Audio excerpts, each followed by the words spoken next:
So I'll call the July 23rd, 2025 meeting of the Transportation Commission to order. Ariana, if you'd please read the instructions. Welcome to our virtual meeting. We're going to cover a few basic items before beginning.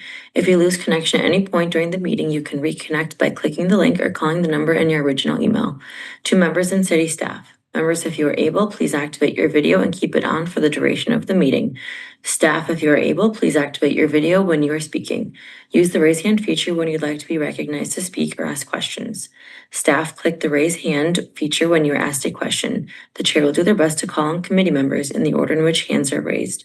Lowering your hand will take you out of the queue.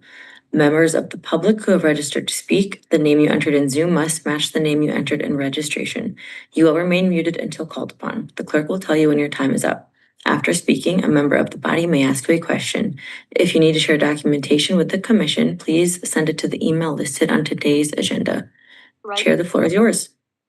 Thanks, Ariana. Aiden, if you call the roll, please. Sure thing. William Olkovich. Present. Sean O'Brien. Present. Dina Nina Martinez Rutherford. Present. Barbara Harrington McKinney.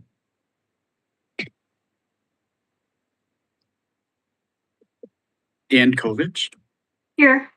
Robbie Weber. Here. Denise Jeffs.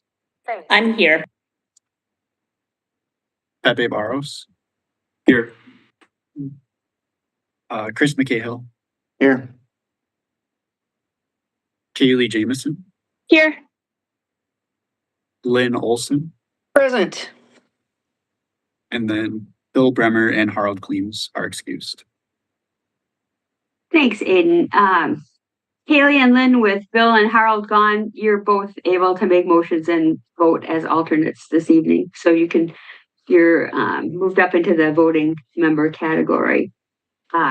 So I'm pleased to tell you this evening that Madison's new Director of Transportation, Christoph Spieler, is here with us. He started this week. And I wonder if you would like to maybe say a few words. And welcome to the Transportation Commission. Welcome to Madison. We're looking forward to working with you. Sure. Happy to introduce myself a little bit. I'm an engineer and a planner. I've spent the last 25 years working as a consultant. Also taught transportation at Rice University, served as a transit agency board member for 8 years, and wrote a book with a second on the way, written but not yet published. I've designed transit systems, streets, bikeways across the United States, took on some really fun challenges all over the country, led some extensive public outreach projects, helped places create their vision. But what I'm excited about in coming to the public sector is really the ability to not just create a vision, but see that vision through, to be there from the beginning of an idea all the way to seeing how the public uses the project that resulted from it, and the chance to build networks and get those projects done. And I'm really excited to do that in Madison. This is a great city. I was so thoroughly impressed when I came up here for the interview. And it's so nice to work in a place where so many great things have already been accomplished, where there are so many good people working on this and there's so much enthusiasm. And I'm only day 3 on the job, but I'm thoroughly impressed with the thoughtfulness of the staff, with the talent that is surrounding me, and with everyone's dedication to making a better city. And I am looking forward to working with all of you, to working with all of the staff, and working with the people of Madison to make a better city. And happy to answer any questions you might have. Thanks. Denise, you had your hand up. I did. It was a technical issue, but I'll just take the opportunity to say, Christoph, welcome. Thank you. Alder O'Brien. Yeah, thank you, and welcome to Team City. We're excited to work with you.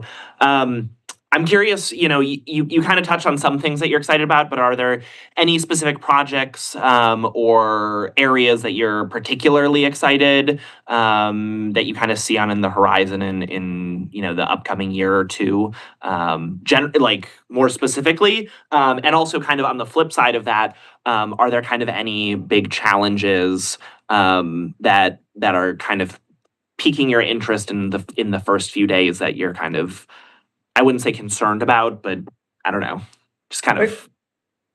I mean, I'll say I'm coming in, I'm trying very hard to keep an open mind. I think one of the things I've always tried to do is really listen and learn before I start offering solutions, because the solutions need to be based on problems and we need to define the problems first. I mean, there's a couple of initiatives I'm really excited about. You're hearing about curb management. I think that is a big challenge in cities across the United States. And I was very happy to see that that was already in the works in terms of taking that on.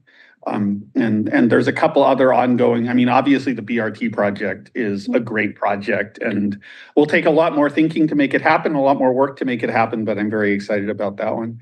I also think there's a lot of opportunities in now that we've built so much, or really you've built so much great infrastructure, all of the bikeways, the new BRT, and so even the new intercity bus terminal on the way. How do we make the public aware of it? How do we help encourage somebody to get on a bike for the first time, to try transit for the first time? And how do we make that experience a great experience? And I think there's a chance here to really focus on getting all those details right. I think it's important to also just tell the story of all of this to the public, that it's important for the voters and the taxpayers and the residents to know what we're doing and understand how the pieces fit together into a greater vision. Well, thank you. And again, Yeah. welcome to Team City. Thanks. Anybody have any other comments before we move on? Again, welcome, and we're looking forward to working with you, Christoph. Likewise. Yeah. Everybody have a chance to take a look at the minutes from the last meeting.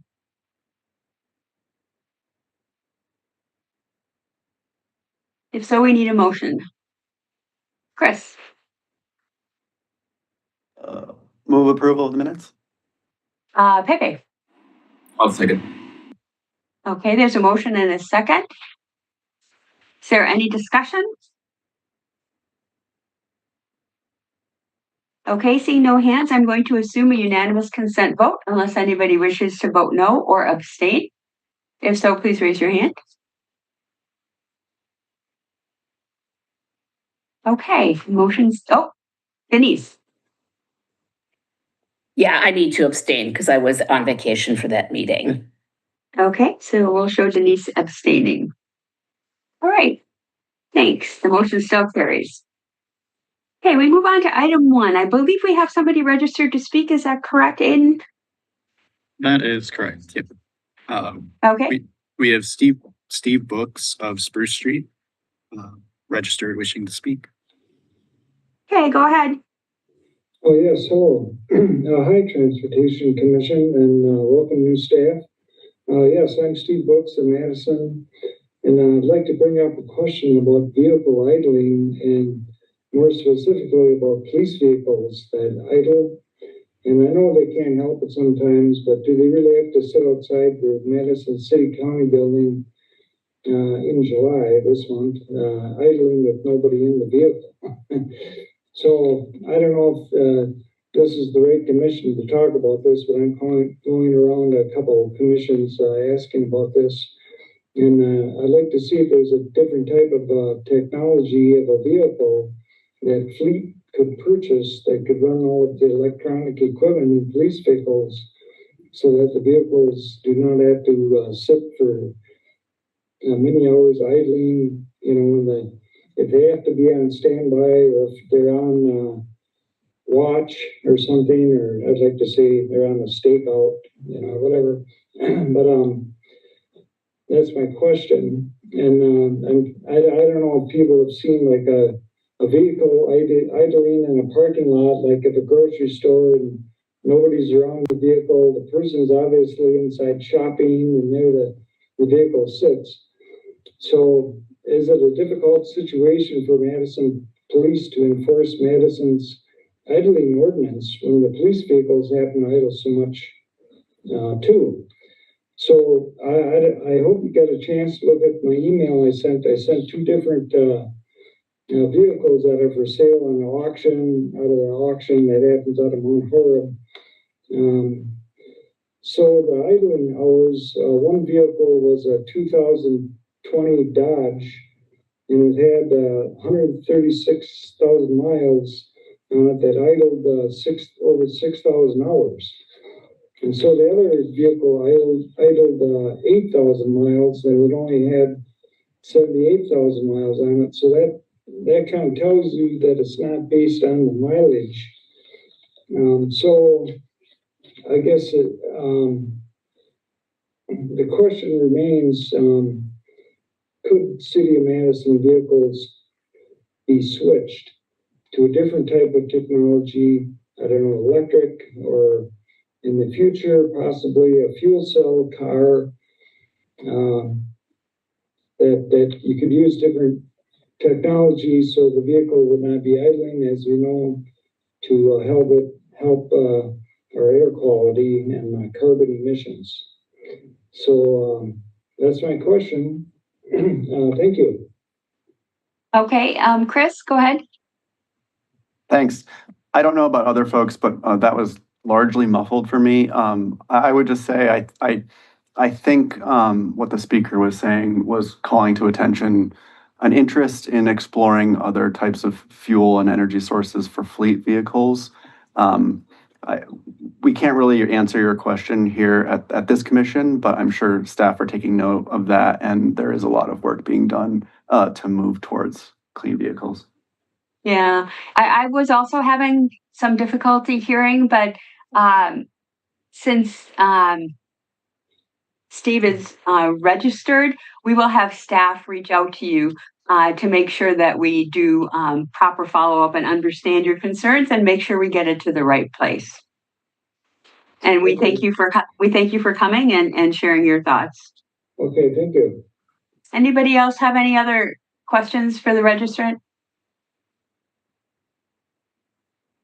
Okay, thanks much. Anybody else for item 1? No. Okay, thanks. Anybody have any disclosures or recusals this evening?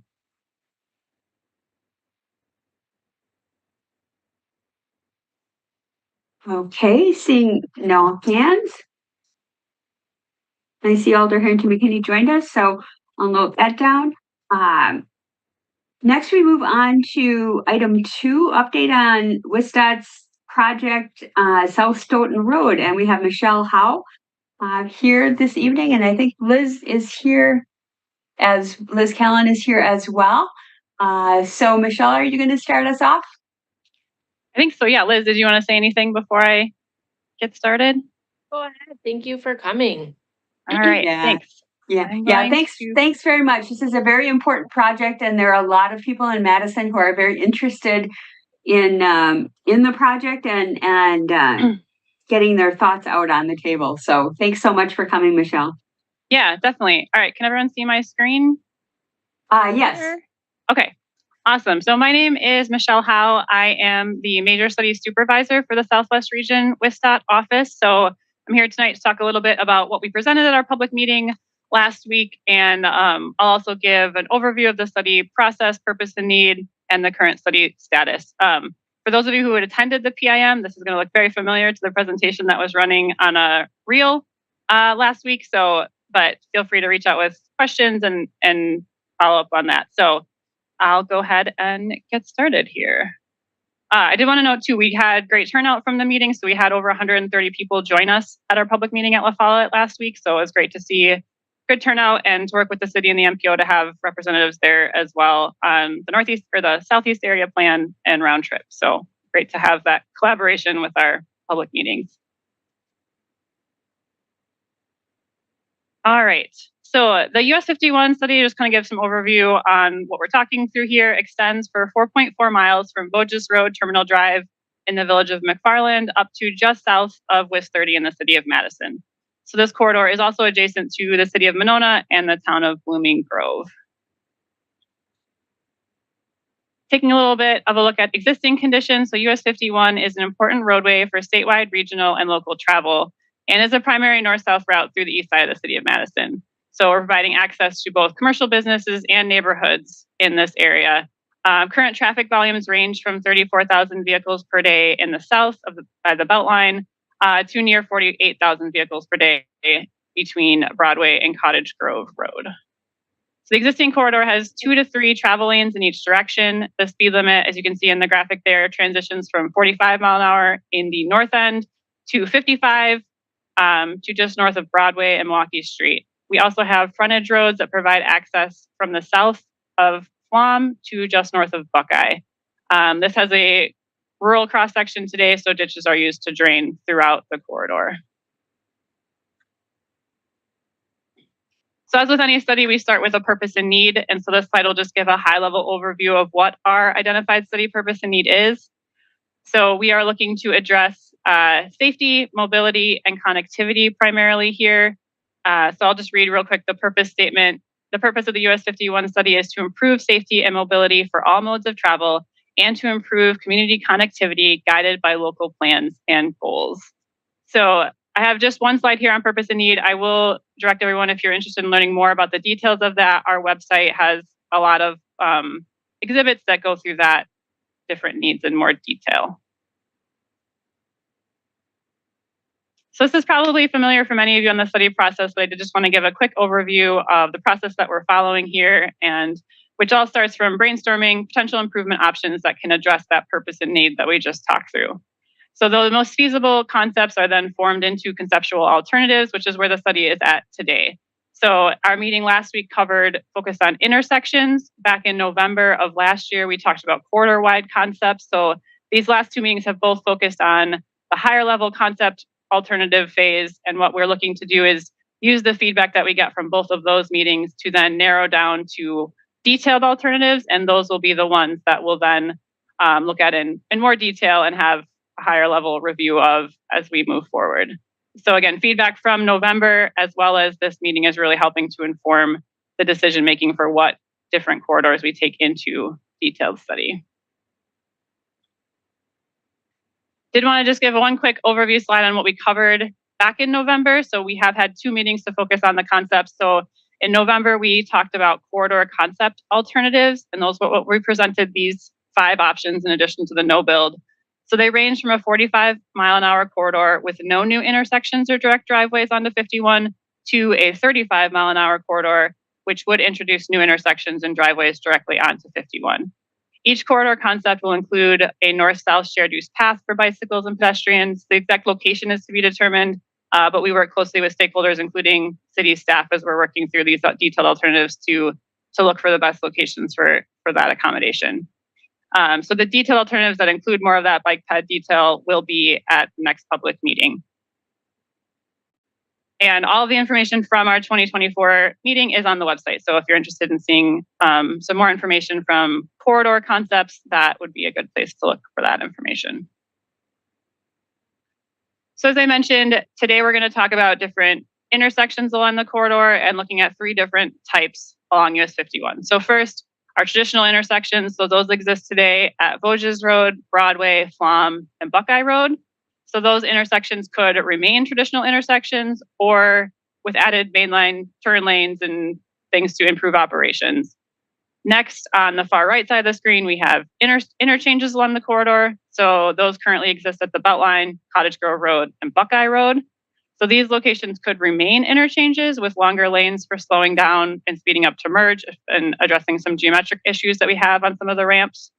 And then lastly, we are looking at what we've called hybrid intersections. So these are a new idea for the corridor. They're being considered at all existing intersections and interchanges except for the Beltline interchange. So the Beltline interchange is anticipated to maintain as an interchange. So at the hybrid intersection design, US 51 would be separated by a side road from the side road by a bridge with a connector road then to connect you back to 51. So if you're familiar with Junction Point and Mineral Road on the southwest side of Madison, that's an example of some form of that only separates one movement, but it's a good example of a similar concept. So drivers traveling to and from 51 would travel along the connector roadway, and then the existing traffic signal would be removed at its current location, but moved to the locations of those connector roadways. And I'll show some specific examples of these here shortly. So hybrid intersections provide benefits compared to traditional intersections in that the connector road in the hybrid designs access the frontage road, addresses the frontage road spacing issues. So one of the main concerns we have at Buckeye and Flom are how close those frontage roads are to our main intersection, while also having fewer impacts to the surrounding area compared to maintaining the traditional intersections. The hybrid also allows for vehicle and multimodal traffic to cross 51 without conflicting with US 51 traffic directly. So as I mentioned before, each intersection concept would include bicycle and pedestrian accommodations, and those will be laid out a little bit further as we get into the detailed design phase, and that will be presented at the next public meeting. Proposed improvements will also include the north-south accommodations like we just talked through. All right, so next we're going to get into the concepts. We're going to work from north to south, so I'll just step through each of those at a high level. Like I said, again, the exhibits online can give you more in-depth detail, but wanted to take some time just to step through what are each of the options that we're looking at along the corridor. So we will start here at Milwaukee Street. So 2 concepts are being considered at Milwaukee Street. The first would be to improve the existing interchange by extending the acceleration and deceleration lanes and adding turn lanes as needed to address Milwaukee Street intersection operations. So this concept would maintain the freeway style of the roadway that's there today. The second option is a hybrid intersection that would convert the existing northbound on-ramp to a low-speed connector roadway by realigning the ramp to intersect with northbound US 51 at a signal. So instead of merging directly onto 51, you would actually come to a signal for continuing northbound on 51. So the existing southbound ramps and northbound off-ramp would remain. This signal is also anticipated to connect Walbridge Avenue, which is to the east of 51, and making it easier for vehicles coming from Milwaukee Street to cross. So one of the concerns we've heard is if you're coming from northbound Milwaukee Street and you want to ultimately go west on 30, you have several lane switches to make in order to make that left turn at the next, at the 30 interchange. So this would allow you to be able to get over without having to merge with those other lanes of travel that currently exist today. All right, next we'll head south to Cottage Grove Road. So similar to intersection concepts are also being considered at Cottage Grove Road. The first would be to improve the existing interchange by extending the northbound acceleration and deceleration lanes and adding lanes at the Cottage Grove ramp terminal intersections as well as needed to address operations. This concept would maintain the freeway style of the road that is out there today. The second concept is a hybrid concept that would convert the existing on-ramps to low-speed connector roadways. So these would be realigned to then intersect with 51 at 2 signalized intersections. So this would be 2 T intersections, one for northbound 51 and one for southbound 51.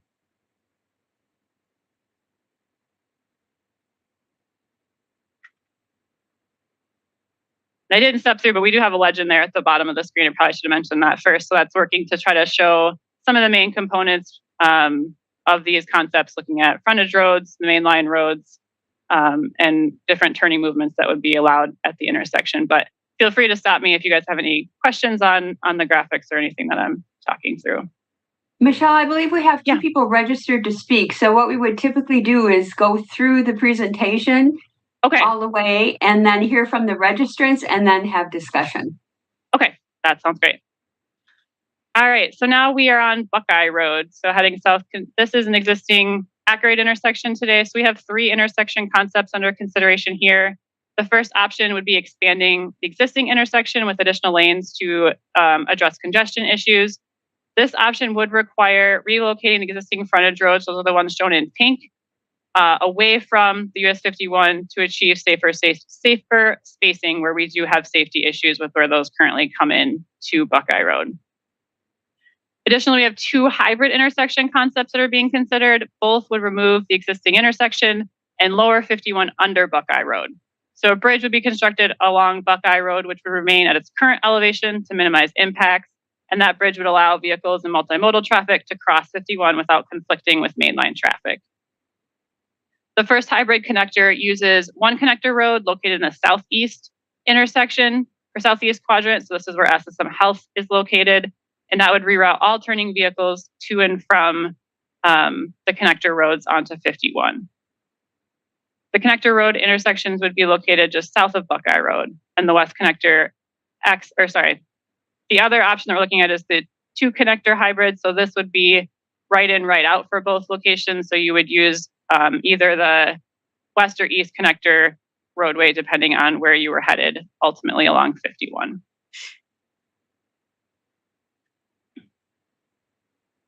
All right, Flom Road has 2 intersection concepts under consideration as well. The first, similar to Buckeye Road, is to expand the existing intersection with additional lanes to decrease congestion. So this option would similarly require rerouting or relocating those frontage roads where currently they come in very close to the existing Flom and 51 intersection to space those out to get safer spacing between intersections along Flom. The second option is a hybrid intersection that would remove the existing intersection and again lower US 51 under Flom Road. So a bridge would be constructed along Flom, which would remain similar to Buckeye at its current elevation to minimize impacts. The bridge would allow vehicles and multimodal traffic to cross 51 without conflicting with mainline traffic. But this option does include a single connector roadway, so a full access intersection north of Flom for all vehicles turning onto 51. Additionally, we do have a wide boulevard concept that is being considered from Buckeye Road to Tompkins Drive. So with this concept, the frontage roads would be removed in their entirety, and a wide boulevard would be developed by shifting the northbound lanes of US 51 to where the east frontage road is located and the southbound lanes to where the west frontage road is located. The area in between the northbound and southbound lanes would be a larger green space with potential for landscaping or other features to change the character of 51. All business driveways in this concept would then have direct access onto 51. So the frontage roads are gone, and all of those businesses and properties would then have direct access onto 51 Stone Road.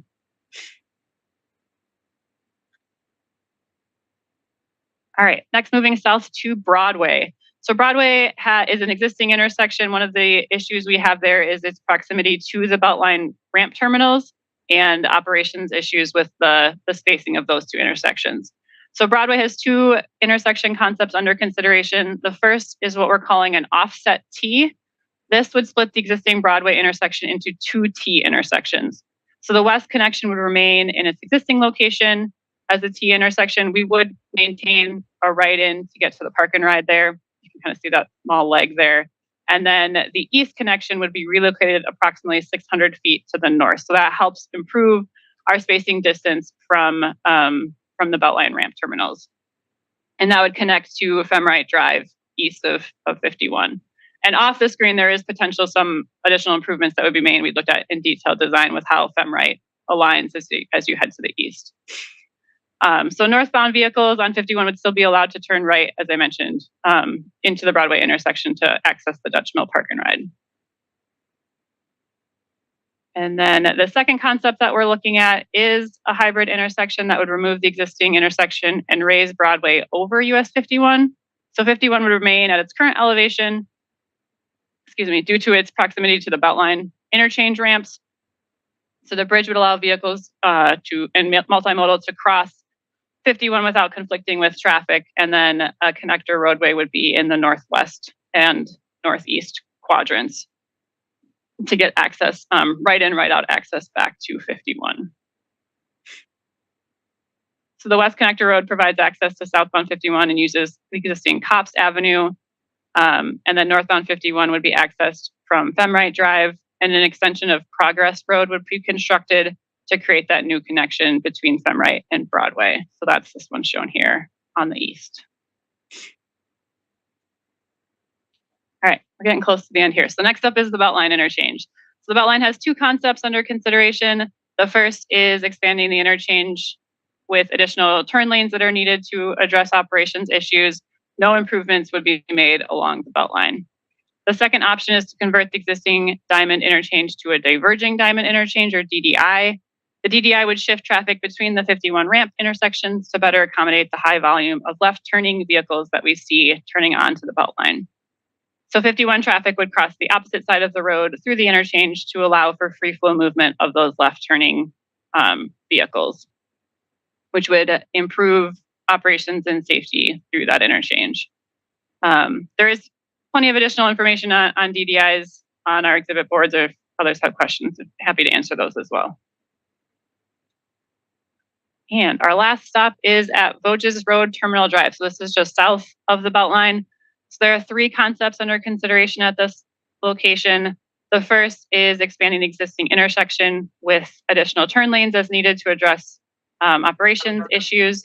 Due to the close spacing, Triangle Street, which is the street that runs parallel to 51 in the southeast quadrant, would be changed to right in, right out, and a roundabout would be constructed to the east to allow for essentially a U-turn to get access back to 51 for a lot of the commercial trucking business that is located along Triangle south of Voges Road.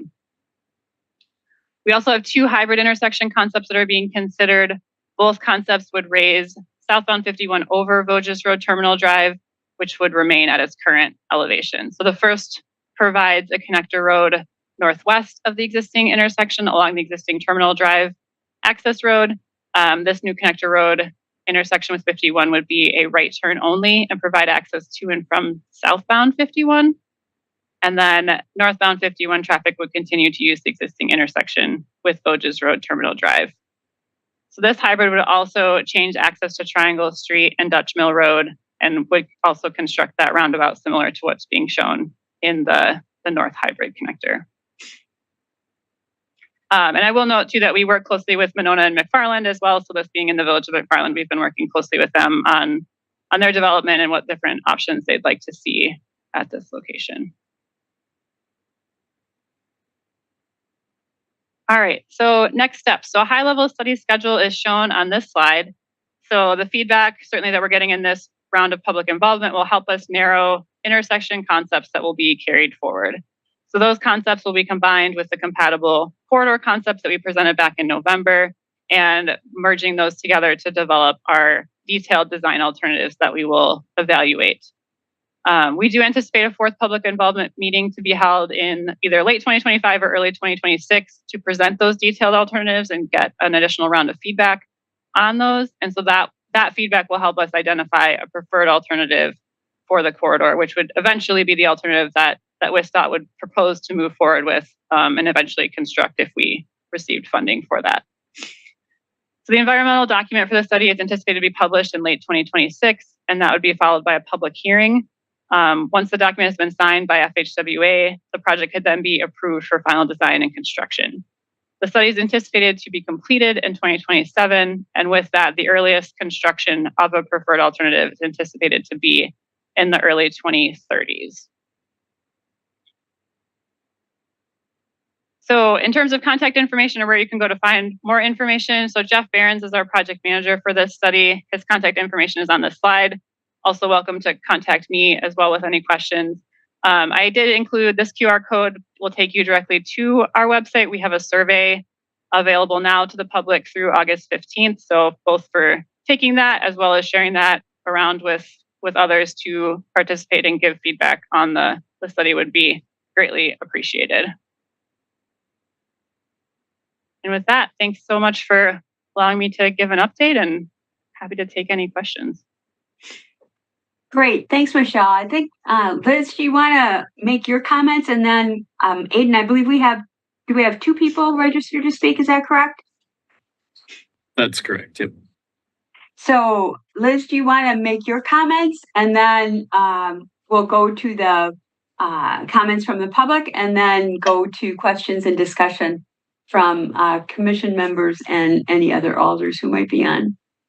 Sure. Yeah, thank you. And thanks, Michelle, for providing that overview of the project. And I think I'll keep my comments pretty brief at this point, but if members have questions for staff regarding our kind of engagement on this project, I can certainly answer those. But I just want to mention a few things. I just want to reiterate the region's engagement with us so far in this project. We've been very actively engaged.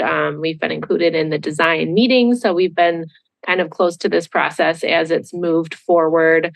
The staff, does have priorities that we've continued to reiterate throughout, those opportunities, which include safety for all users, moving us toward our Vision Zero goal as both a city and a region that we've adopted. And I think overall with the alternatives, we're examining the different intersection alternatives in a little bit more detail before we kind of provide our official comment from staff, which we will provide to the project team here in the next few weeks for this phase of the project.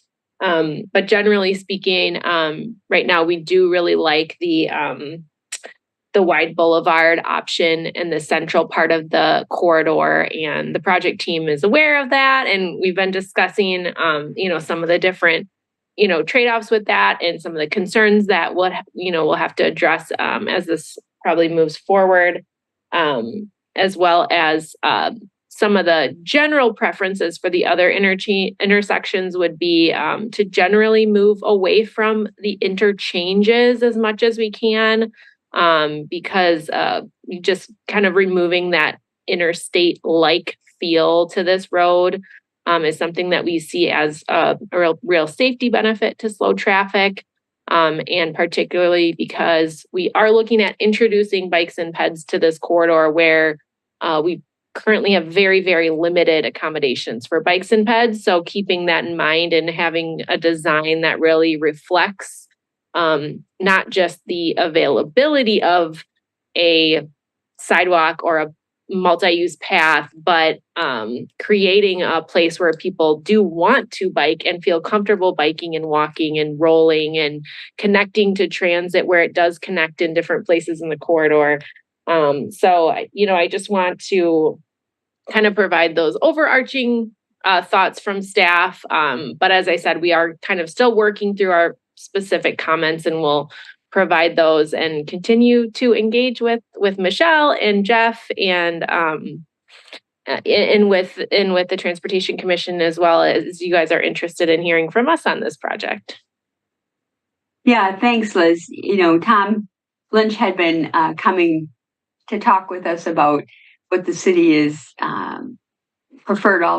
what their preferences are with regard to certain aspects of the project. So we really appreciate hearing from you on that, and looking forward to hearing some more with regard to that as well. So that being said, why don't we hear from the registrants, and then we'll go to questions and discussion. All right. So first we have Nicholas Davies of Richard Street, opposes and wishes to speak. Good evening. I appreciate the opportunity tonight because I didn't make it to the meeting last week. My priorities for Stoughton Road, first off, safety, Vision Zero, and what makes the road unsafe today is primarily the high speeds and the freeway sections that make that speed unmanageable. I also oppose condemning even more land for this road and creating larger dead zones along one of the area's few activatable corridors. I oppose capacity expansion. WSDOT's own traffic counts over the past 20 years, a period of regional growth, don't back up their projections.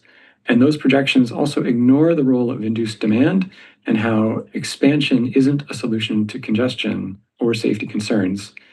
I want to see us preserve and expand access for other modes. That's something that can actually help with congestion. If Stoughton Road can't become a city street as part of this project, then I think the next best thing we can do is select a corridor alternative that will facilitate a later aftermarket conversion to a city street. Therefore, regarding the presented intersection concepts, I support the hybrid intersection alternatives for Milwaukee Street and Cottage Grove Road that would at least periodically stop traffic on 51. My neighborhood would benefit from that a lot. I support the direct access boulevard, either wide or narrow, with standard but safely designed intersections at Buckeye, Flom, and adding crossing opportunities at Tompkins, Helgeson, and Alice. And therefore, I oppose the intersection alternatives that allow traffic on 51 to be free-flowing and effectively convert additional segments to freeway. This is at odds with future conversion to a city street, and turning more of Stoughton Road into freeway would do immediate and lasting damage to the surrounding neighborhoods. I oppose the unneeded complexity of both alternatives for Broadway and the diverging diamond alternative for the Beltline interchange. 51 is one of the few Beltline crossings available for bikes and pedestrians. And it is a viable route today. I wish it were safer and less noisy, but we shouldn't be making it worse. Some of these alternatives would add considerable indirection for people using that route, or require crossing free-flowing ramps or oblique elongated intersections in the diverging diamond. And south of Terminal Drive, there's another needless transition to and from freeway, and high-speed unrestricted freeway traffic gets shot at multimodal cross traffic like a particle collider, much like it is at Buckeye when you reach Central McFarland. I expect Madison development patterns to continue to bridge the gap with McFarland over time, and for this eventually to become a missed opportunity for an activated corridor. So again, I really hope we can convert this to a city street over time. Thanks. Thanks, Nick. Questions for the registrant? Pepe. Thank you, Chair. Thanks, Nicholas, for speaking up. I appreciate your thoughts about future integration with this becoming a city street eventually. And but I just wanted you to, maybe this is more of a question I'm thinking out loud here for you, so you can reflect on, because you were mentioning a lot the idea of generating more places where cars and people driving need to stop, as opposed to more of a freeway. But one intersection comes to mind, for example, Flum Street and, or is it Flum Road and Stoughton Road, where one of the proposed that it is a freeway will create a bridge. What I'm thinking here is a lot of neighborhoods get, dissected or separated from main Madison because of having Stoughton Road. And I'm thinking here of children potentially riding their bike, having to cross Stoughton Road to go get to school. I was liking the idea of those bridges because they eliminate the pedestrian crossing for some of them, for children and families in particular, but I know that would oppose the idea of stopping traffic. What is your reflection about that? Yeah, it's a hard one. I do see the pros and cons that you point out. But it seems like within the bounds of this project, the alternatives that are on the table at this moment include the possibility of getting it down to 35 miles an hour. And through that stretch, you might have stoplights every quarter mile or so. So it could reasonably be controllable, where people wouldn't really have an opportunity to get above that much. And then, that's just what we're talking about in this project. I think if we get to 35 miles an hour and we show that, hey, the world isn't ending, a later conversion to 25, like we've seen on East Wash. I'm not holding up East Wash as a platonic ideal of anything, but it can go further in that direction if we show that these speed reductions are working. And as you get every 5 miles an hour slower, every 10 miles an hour slower, you see real safety gains.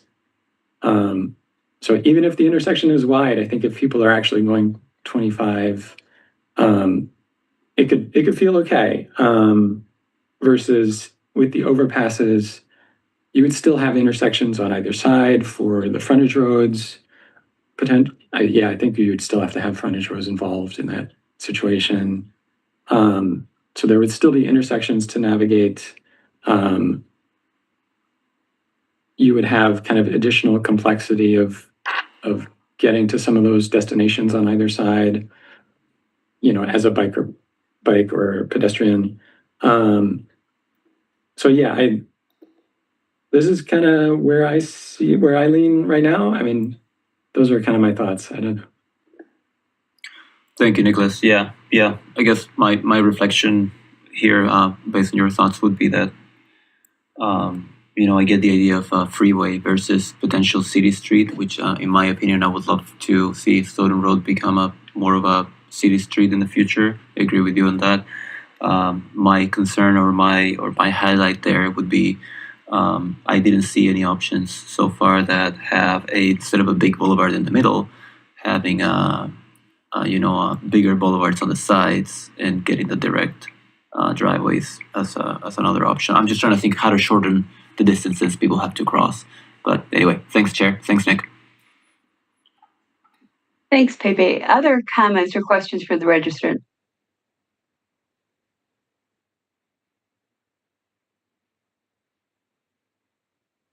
Okay, I'm seeing no hands. Thanks, Nick. Who else do we have, Aiden? Next, we have Gabriel Hill of Presidential Lane. Neither supports nor opposes and wishes to speak. Hi, can you hear me okay? Yes, we can. All right. Let's start with a little history. Highway 51 was originally part of Madison's 1955 Master Highway Plan. Back then, 51 served as the city's eastern beltline, much like Broadway once served as the southern beltline. Over time, Highway 18 replaced Broadway as Madison grew and changed. Today, the same shift is happening on the east side. I-90 has naturally taken over the role Highway 51 used to play. It's time for our infrastructure to reflect that evolution. According to Wisconsin DOT data, I-90 is underutilized. Meanwhile, about 40% of the traffic on 51 is through traffic. The redesign should move that traffic out to I-90 where it belongs. Similarly, drivers north of Buckeye trying to reach Highway 18 shouldn't be directed down 51. They should be guided by design up to Highway 30, around and down I-90. It adds just 5 minutes to a trip, but gives us the space to reknit neighborhoods and prioritize people over a few minutes of car time. Now, let me be clear. I understand how critical the southeast section of 51 are for truck access. That part of the corridor is a vital economic engine for Madison, but we can support that truck functionality and still create a street that's safe to cross. For example, we can incorporate truck-friendly design elements like truck aprons at key right turns, including onto Flom Road. At the July 15th community engagement meeting, I spoke with many residents. They told me they want improvements, but what they meant were safer crossings, less noise, more walkability, and streets that felt like part of a neighborhood again. They don't want a highway where their kids have to dodge cars to get to school. That sentiment has been echoed by alders. However, when Wisconsin DOT talks about improvements, they often mean adding a lane. There's a real gap between what Wisconsin DOT is proposing and what the people who live along 51 are asking for. We also heard Wisconsin DOT say that the corridor is overcapacity, but by NHTSA standards, a road the size of 51 carrying 45,000 vehicles per day is under capacity. What is overcapacity are the intersections. A wide boulevard with modern signal timings in both directions would remove the intersections as a significant factor in NHTSA capacity calculations, and shifting through traffic to I-90 would reduce the strain even more. Transportation planning should not be measured by only by how many cars we can move through an intersection. It should be about how we build places, safe, connected, livable communities. That's the kind of Madison residents are asking for, and that's what we should deliver with the redesign of Highway 51. Thank you. All right, thank you very much. Comments or questions for the registrant?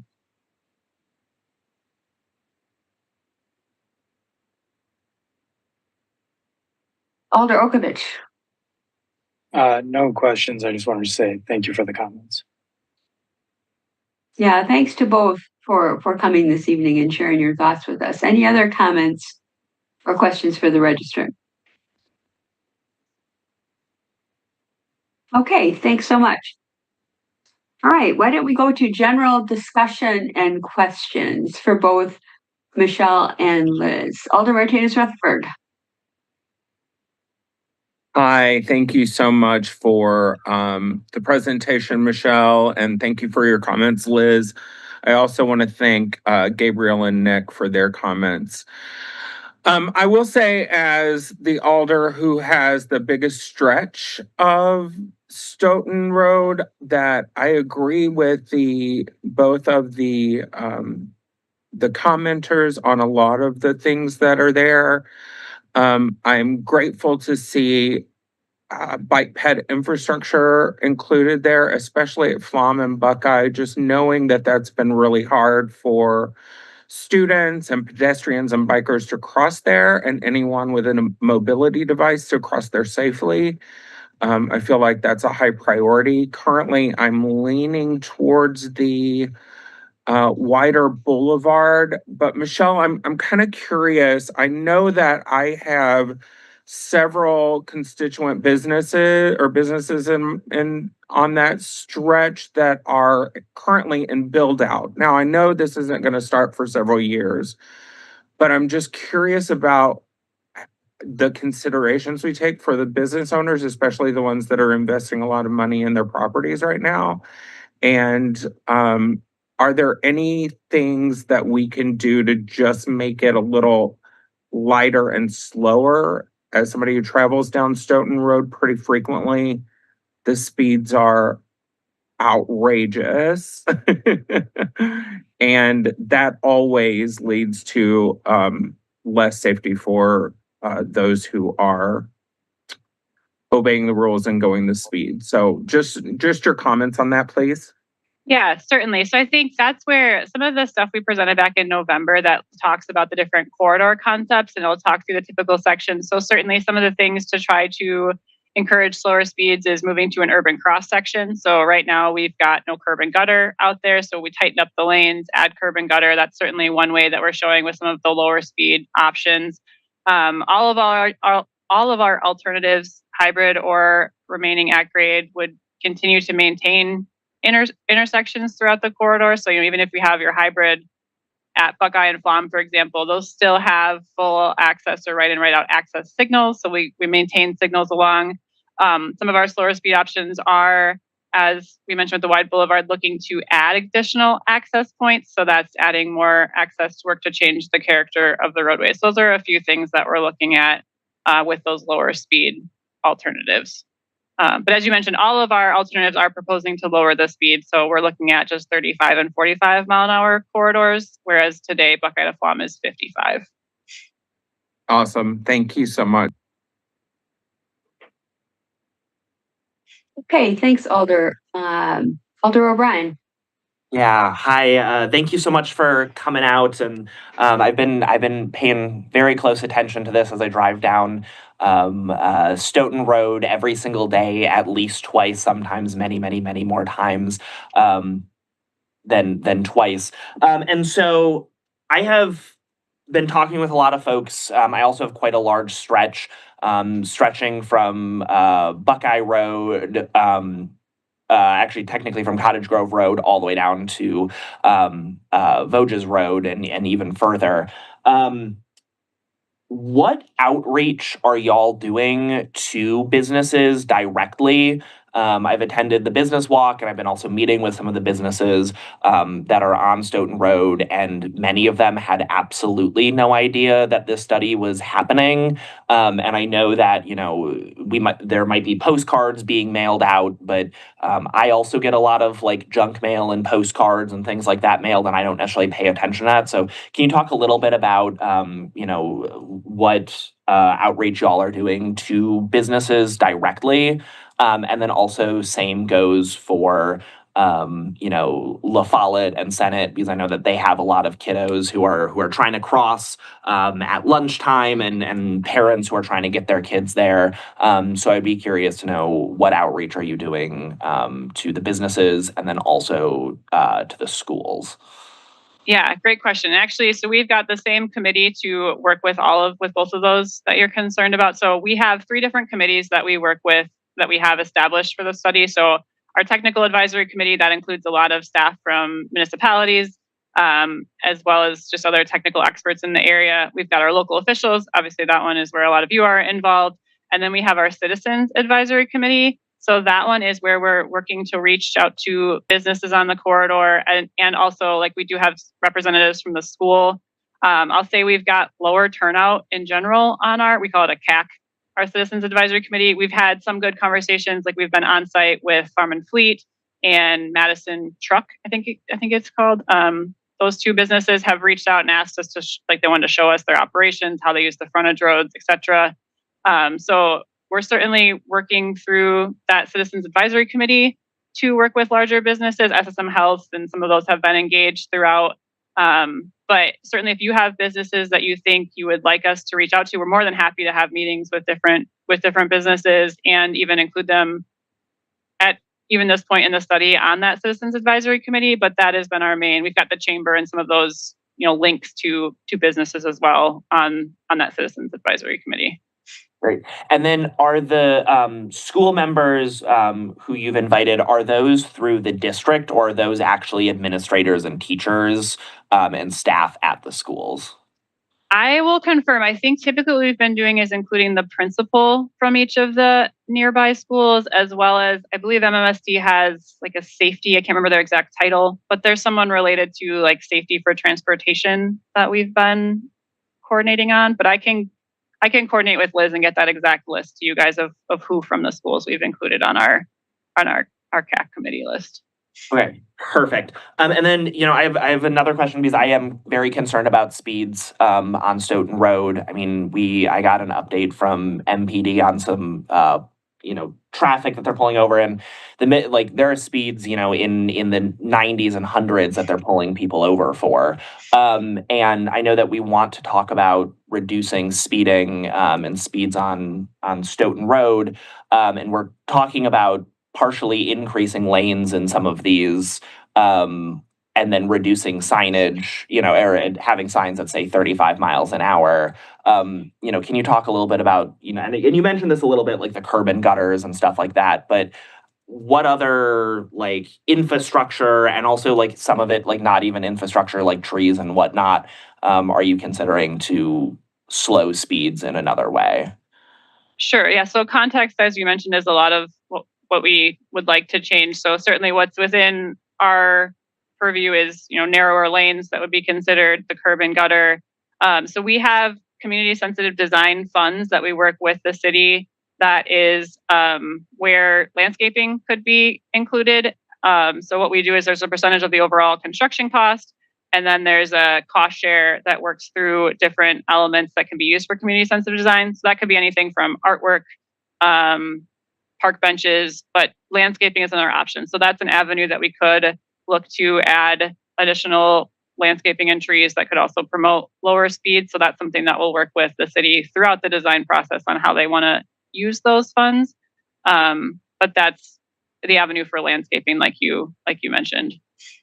Okay. And I think some of it would just be additional access points, obviously, as another way of potentially changing the context of the corridor. If you have direct access onto 51 as opposed to the frontage roads, you've got a lot more, that context starts to change some. Okay, thank you. Yep. Thanks, Alder Okovich, go ahead. Thank you, Chair. And thank you, Michelle and Liz, for coming out and talking with us about this. Michelle, I was wondering if you could talk about why none of the alternatives keep the number of lanes the same on 51. Sure. So that is based on our projected forecast that we've worked through. So we use the MPO travel demand model and use that to project future growth along the corridor. So we are anticipating to have capacity expansion on this corridor based on those forecasts. And we do look at upcoming projects and how traffic would be have origin, destination, and everything with interstate and other adjacent corridors as well. Okay. And one of the earlier commenters said something about based on NHCSA standards, this road isn't over capacity. Do you know at what AADT this road would be over capacity? I'm not as familiar with that standard, so that's something I'd have to follow up with our traffic engineers on. So we look closer at the level of service is what we're looking at for capacity. So that is one that I would have to follow up with on. Okay. And for level of service, you're looking at things like stoppages, like delays at traffic lights, that sort of thing? Yep, exactly. So operations at the intersections. Okay. And could those be affected by having wider lanes or, just having better signals could improve the level of service? Reducing traffic on the road could also improve the level of service.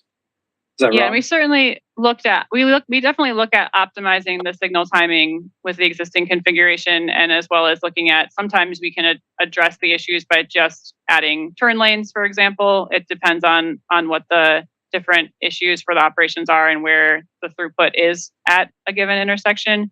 But we would definitely take a look at the different options as we get to detailed design here. That's where we'll be running all of our traffic modeling with the different configurations that we're putting together to see how operations are working with these different detailed alternatives and the projected forecast.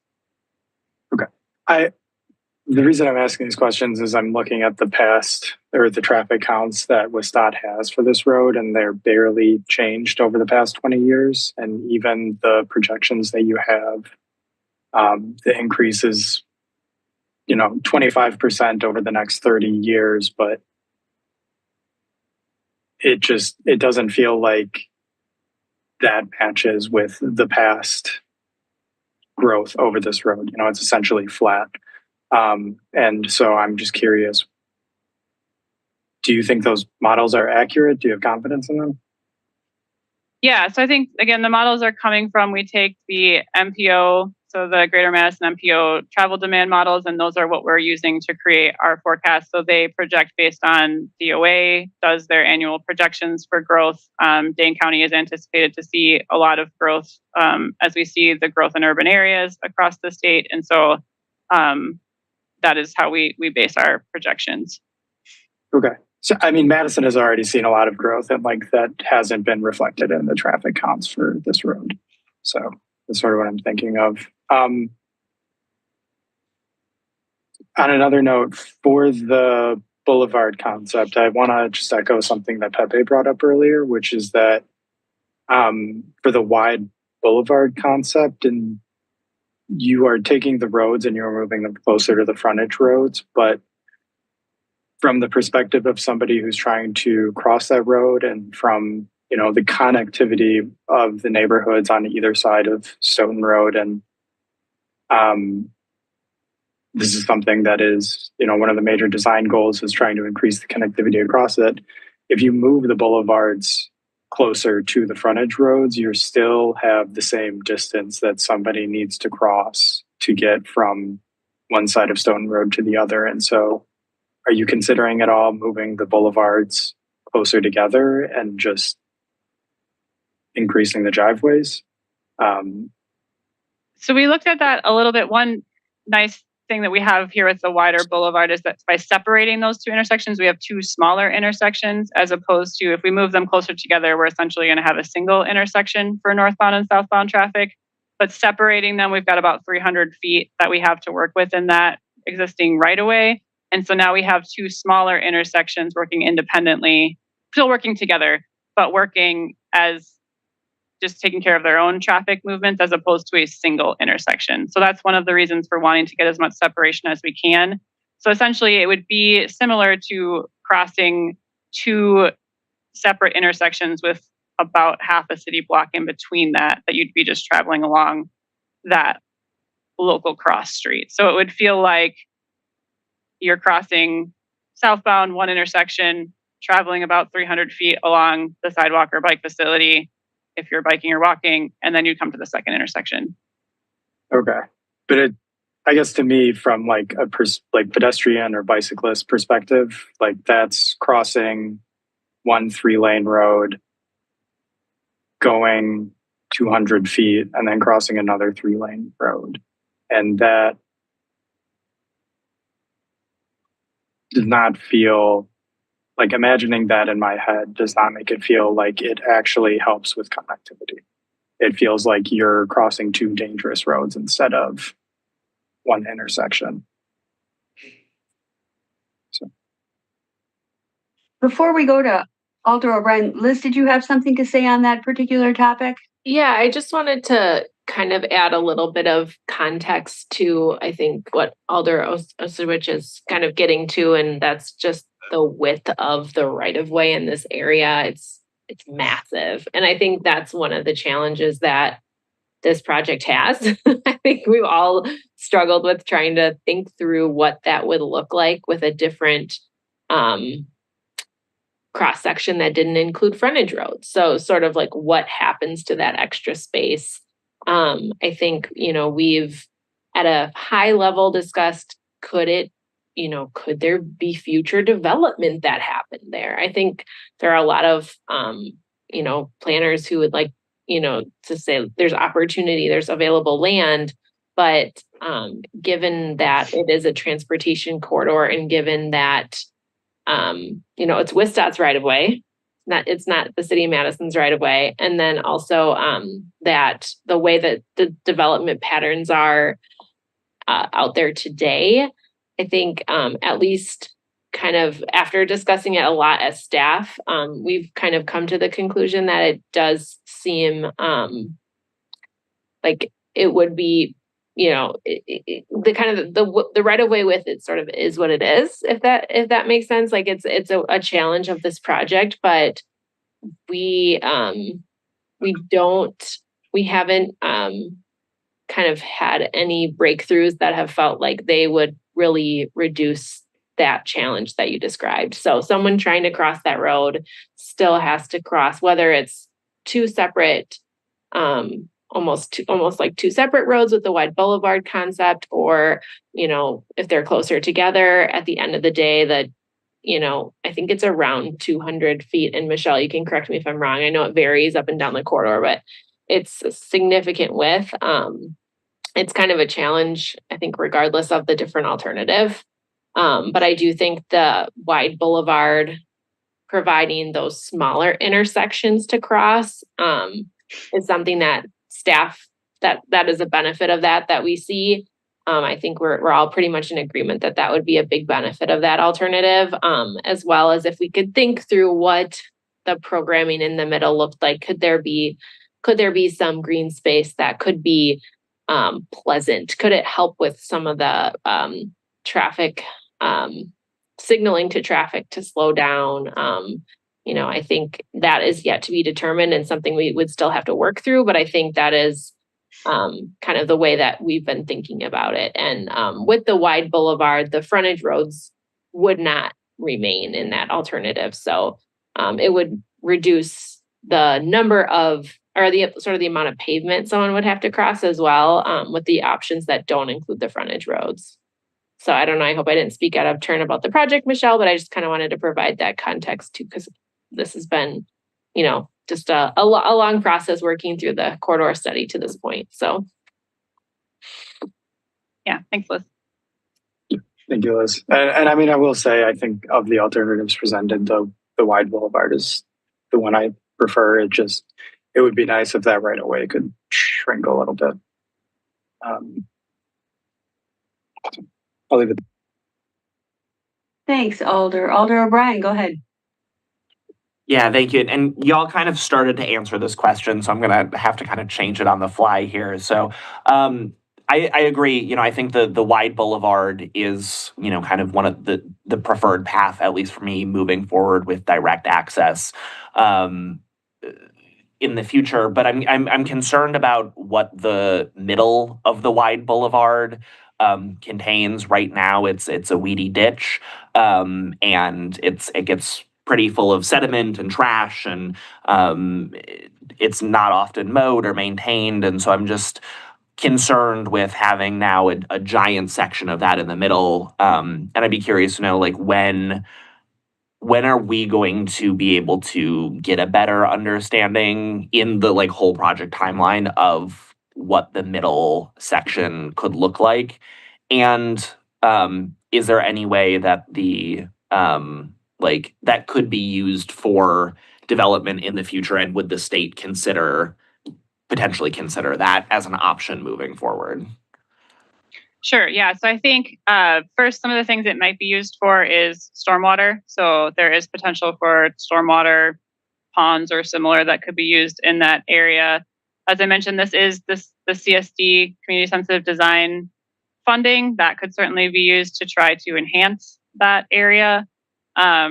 Right now, we don't anticipate that area being developed over time. Part of that's additional access to the roadway, so including additional conflicts on the inside, as well as just the way our right-of-way is established there. It's not anticipated for that to be developed, at least at this time, but that we could look to use that as green space along the corridor.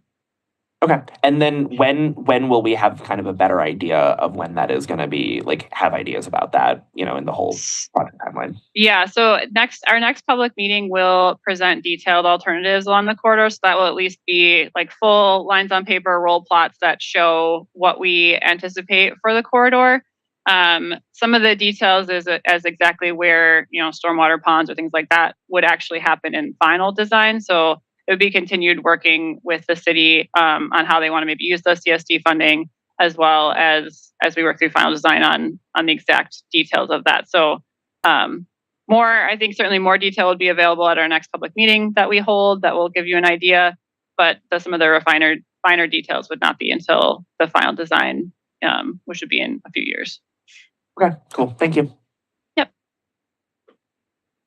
Thanks, Alder. Robbie, go ahead. Thanks. I don't necessarily have a question, but I do want to just point out a couple of things about this project, maybe to other people on the Transportation Commission. First of all, I am going to add my voice to those who said that a wide boulevard is the preferred alternative here. I think that would significantly improve the entire corridor for a whole multitude of reasons. As to the concern that crossing 2 3-lane roads with like 200 feet in between, in many ways, to me, that feels preferable, in part because you can, if you're doing it by foot or by bike, you can do it in 2 sections and you don't feel like you're stuck in the middle of the road. Right now, any kind of crossing of this road, you really feel between the frontage roads, the southbound, the median, the northbound, the other frontage road, the turn lanes, everything. It's just a huge amount of space to cross, and you don't feel that you have any relief. At least if there are fewer conflict points, turn lanes, on and off ramps, you can do it in stages. And I think that's much easier for people to do. It feels easier, and I think it is physically easier. If you can't get all the way across, you can do it in 2 stages, even if it means 2 lights. So I'll just sort of throw that in there. The other thing that I do want to just point out is that the current traffic counts are lower than East Washington, just east of Blair Street. And they are also lower than University Avenue, just west of University Bay Drive. So you have 2 urban examples that are currently handling more traffic than the current Stoughton Road. And I think, although neither of those is a joy to cross on foot or by bike, it is doable. And certainly it feels more appropriate to the city than a freeway. And finally, my final point is that although we may not be able to develop the area between, if we go with the wide boulevard, we may not be able to develop the area in between the north and southbound lanes. However, I think there is quite a bit of potential for the properties along the road, which would then have direct access to Stoughton Road, to possibly be developed into a denser use at some point in the future and be less freeway, car, highway, low, kind of low density, 1-story oriented. I mean, I could see some of those big box stores maybe coming down and becoming, I don't know, an office building, a mixed use building, something else that is needed in that area. And it would be a higher value use for that land. And I think that having a slower, less freeway oriented corridor would give incentive to those properties to possibly be redeveloped at some point in the future to something that that would be more valuable to the city. I'll just sort of throw that out there. So that's kind of my feedback, and I just wanted others on the commission to be aware of that. So thank you. Thanks, Robbie. Chris, go ahead. Unless, Does Yang wanna excuse me, jump in? Chris. Yeah. Excuse me, Chris. Yang, did you have something that you wanted to respond to Robbie's comment? Thank you. Yeah, kind of. Yeah, I think, Robbie and everyone made a lot of really excellent points here. A lot of, good discussions, with Michelle, with the staff. I just point out there's a lot of discussion on the wider right of way. And, I think everyone is correct that, that's a challenge to reduce, even though we hope to do so. I think ideally we'll use the actual, the right of way for, for better use, for more development. But that could be very challenging. I would, second Robbie that, even if that cannot be done with a wide boulevard design, the space in the middle, there are other options as well. We hope to explore with that to make it more pleasant, more useful, for the rural users, and also to support maybe future economic development as well. In addition to make the roadway feels safer, narrower, more friendly to pedestrians, bicycles, and all other users. Help traffic moving, but moving at a safer speed, and really trying to help create a greater neighborhood, create more potential for increased economic development down the road, which I think is very not only important for the city, but very important for the whole state as well. So thank you. Thanks, Yang. Chris, go ahead. Thanks. Appreciate all the discussion. Just wanted to throw in one last reflection. I think it's clear from both the purpose and need and the design alternatives that are presented that this project is still mainly about moving traffic efficiently. It is a mobility project, and we're hearing from registrants, the community, the city, alders, that there is a strong interest in access, not just for people walking and biking, but for businesses and whatnot. And I think we're sort of under an illusion that we can do both. And I don't think there is a solution that continues to provide increased mobility and the level of access that people really want. So I want to put that out there and just acknowledge that there is a trade-off and that we are not properly weighing the trade-offs between moving vehicles efficiently and providing safe and convenient access. That said, I'm really happy to see WisDOT throwing in these more urban alternatives that I think will achieve a lot of what people are looking for.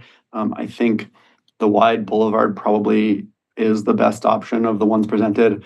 I would just encourage folks at WisDOT to think more innovatively about potential development in this corridor. I know it's complicated and hard, but there is precedent. We've seen plenty of freeway caps across the country where states have given air rights for development.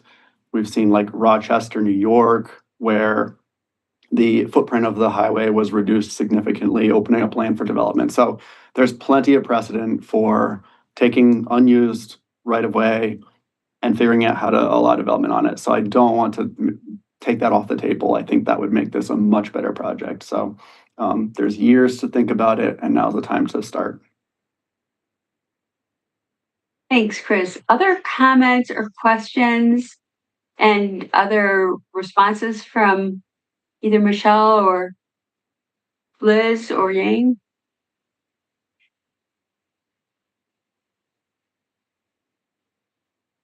Alder Harrington McKinney, go ahead.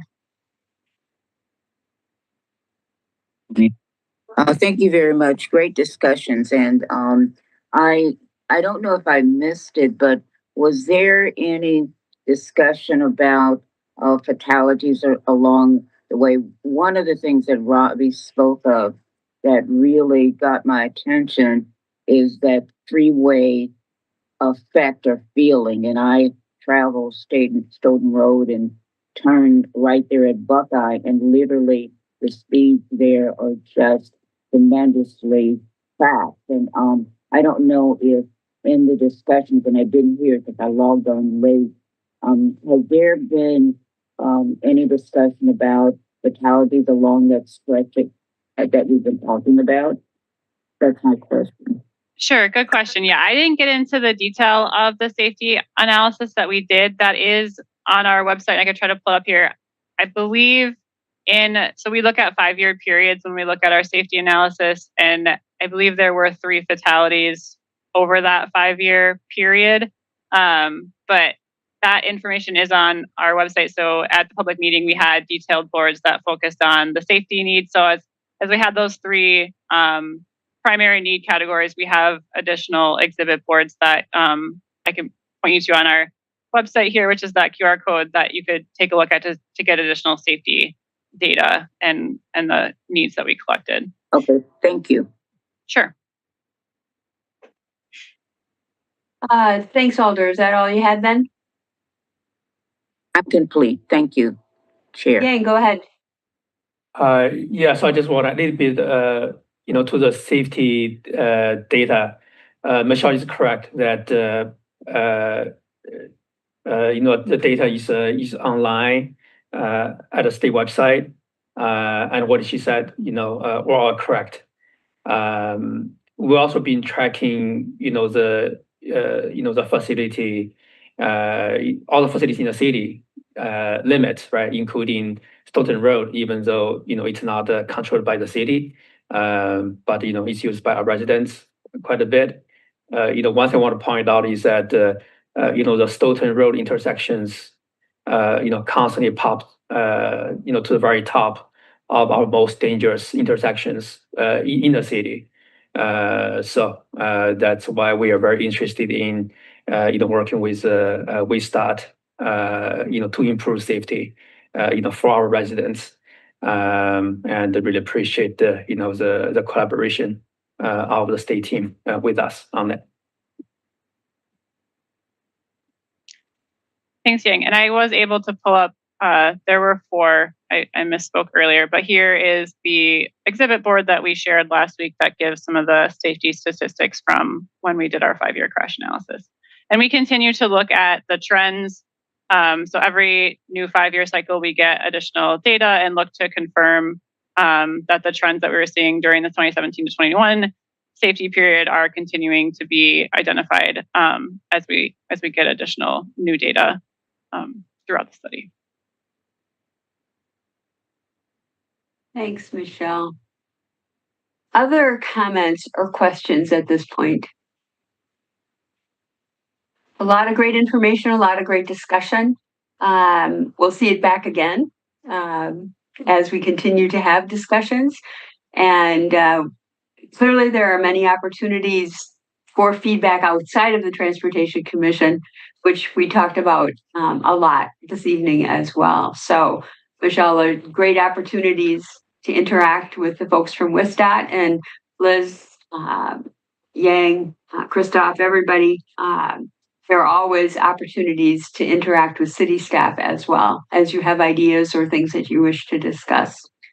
So any last comments or questions before we move on?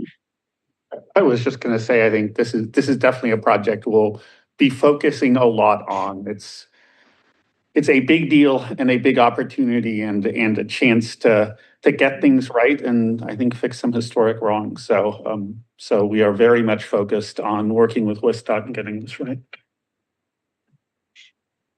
Just Great. one small thing to add as well. And Michelle, I apologize if you mentioned this, but I believe you do have a survey that's live until maybe the end of the month. And I know your team does look at, they do look and read all of those responses. So we can. Yeah. It's actually open through August 15th. So we do 1 month comment period. I'll just share that one more time. You can certainly just, if you type in WSDOT Stoughton Road South Study, it'll take you to the website as well. But there's a QR code here and a tiny URL that I'll put up. Hopefully, is that working? Sharing again. Yeah, we can see it. Okay. All right. Yeah. So yeah, definitely Yeah. share this link around, and any feedback we get is greatly appreciated. Yeah. Liz, to make it easy for the TC members, if you want to share that link with Aiden, he can then in turn forward it to all the TC members to make it really easy for them to access it and complete the survey as they wish to. If you wouldn't mind, Liz, that would be really great. Happy to do it. Okay, thank you so much. Other comments or questions? Okay, again, great discussion, a lot of great questions, a lot of great feedback on a really, really important project. So we'll be seeing this back again and look forward to hearing some more from city staff. Liz, you said you're taking a look at the various alternatives, and we'll look forward to seeing city staff's recommendations, which we'll be making to WSDOT. Okay, I don't see any other hands at this point. The last opportunity. Okay, thanks so much. And Michelle, thanks for coming. Liz, thanks for coming. We appreciate it, and we'll look forward to hearing from you again in the future. Okay, next we have update on curb management. Before we get started, do we have anybody registered to speak on this, Aiden? We do not, no. Okay, so in this particular case, if you would like to take questions as we go, normally we would go through the whole presentation because you may, you may cover something that somebody has a question on, and then have questions at the end. But I'll leave that up to the presenters as to how they would like to handle it, since we don't have anybody registered to speak. Stephanie, are you going to lead off on this, or who's going to lead off? Nope, Trent Schultz will be leading this one. Okay, Trent, go ahead. Thanks, Ann and Stephanie. So I am Trent Schultz. I'm the Transportation Demand Management Coordinator for the city, and joined with by Liz, who's not going to present, but is definitely available to answer questions. Liz and I have worked a lot on this. So to start, I just wanted to provide an overview of the presentation today. So I'll intro like what curb management is, provide a snapshot of curb use downtown. So looking at different curb functions, preliminary data collection and analysis. And then after that, I'll go through some of the curb management goals and our approach at this point, and then detail the next steps in our process. And then after that, I can take questions or feedback. So to take a step back and sort of define what we mean by the curb, we're basing our definition of the curb on the adopted Complete Green Streets Guide, which defines different areas within city right-of-way. So there's the walkway, which is sidewalk space, the flex zone, which includes the terrace, on-street parking, bus stop zones, and then the travel way, which is any sort of car, bus, or bike lane. So within the curb, we're considering the flex zone and any curbside travel way. So defining curb management is policies, systems, services, and strategies that support, regulate, and prioritize activities at the curb. So curb management has a lot of influence over different curb uses. So that includes loading and deliveries, on-street parking regulations, streeteries, bus stop zones, and then also access to multimodal transportation. So bike parking and B-cycle stations, where those locations are, and is it really something that allows greater access to biking and to more sustainable transportation modes.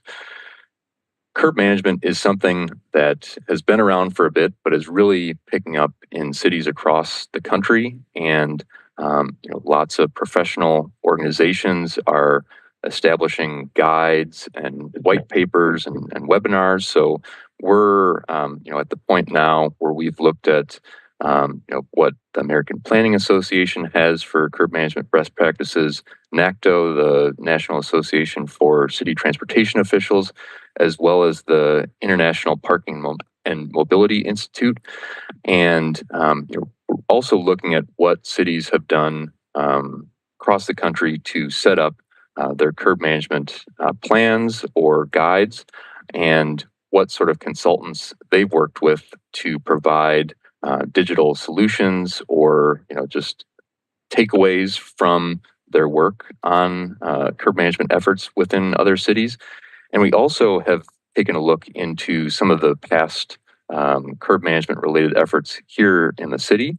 And so some of the most recent ones were Parking and Traffic Impact Evaluation from 2015, the Madison in Motion Transportation Plan in 2016, and the Madison Ordinance Analysis of Parking Strategies, MOPS, that was was undertaken in 2019. So as far as why Madison could need more curb management strategies, there's a lot of reasons, and really focusing in on our rapid population growth.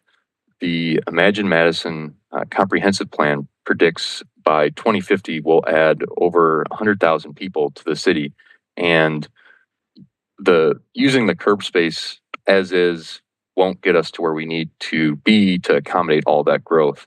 And so by focusing on curb management strategies, we can really look at how new development and redevelopment really interfaces with the transportation and can reactivate some of that curb space to be more accommodating to more intensive uses. So for example, going from a single story auto body shop to a 5-story mixed use building with commercial on the first floor and apartments above, that curb space is going to have to be utilized in a much different manner than it was before.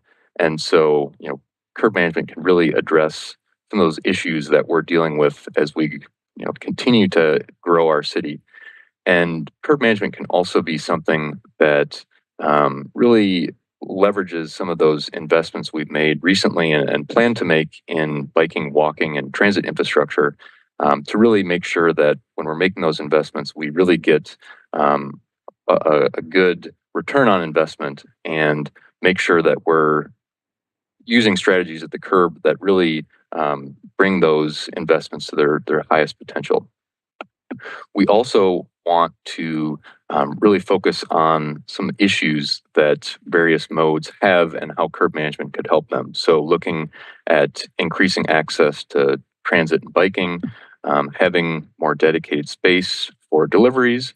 I'm sure you all have observed how many Amazon trucks are coming to your street and others that you see on a daily basis. And we also see curb management strategies being something that can increase the amount of turnover in on-street parking that really helps local businesses where, in some instances, they have unregulated parking on their block and people park there for 5+ hours. And when that's right in front of a business that relies on turnover or could rely on turnover in the on-street parking, that really provides a good opportunity to assess some areas where the parking regulations don't really match those adjacent land uses. We really want to try to integrate land use with transportation needs as part of this curb management effort. So as part of our early assessment of curb functions downtown, we wanted to really establish several curb functions to look at the data in downtown to see what the utilization of those different curb functions looks like right now. And so we came up with 5 different curb functions. So the first is mobility. So that includes vehicle, bicycle, and bus through movements. So at the curb, like a curbside travel lane. And next, vehicle storage. So that is non-loading zone parking areas. So metered or residential parking permit only areas. Access for people is the next curb function. That is active space used for transit stops, rideshare pickups and drop-offs, as well as accessible parking on street. Space for people is space used for non-transportation focused uses like streeteries and the State Street Pedestrian Mall. And lastly, access for goods and services really is just loading zones used for deliveries and building maintenance. So we looked at those different curb functions and how they played out downtown. And when I'm saying downtown, I'm really meaning Park Street east to Blair Street and in that area. And what we found is that half of all the downtown curb functions are for mobility purposes, and then the remaining 50% are split between space for people, vehicle storage, access for people, and access for goods. So based on that data, we wanted to look more closely on the non-mobility 50%. And so we evaluated how that all is made up, or how that all turns out, and found that half of that is dedicated specifically to residential parking permit zones. And about 10% of the downtown curb parking supply is unmetered areas. So we feel that that's a good opportunity to really assess downtown whether the current parking supply is really in line with a lot of recent city goals and plan recommendations to determine if we could make some changes potentially, and then also we don't just want to focus on downtown with curb management efforts. We want to grow that into consideration for other areas where there's a lot of activity. Thinking of like Shanks Corners or Monroe Street, where there's a lot of different modes and a lot of street level activity with small businesses and bus routes and a lot of different people in areas. So we looked through other cities' curb management plans. There's a lot to look. Excuse me? Yeah. Robbie has her hand up. Yep. I actually just had a question to clarify on the last slide. Mm-hmm. So the RP3, you've got metered, RP3, unmetered, and then loading, basically. If it's unmetered, it's also, that counts as also not RP3? Yeah, so the unmetered wouldn't be an RP3 zone. Yeah, so it would be separate.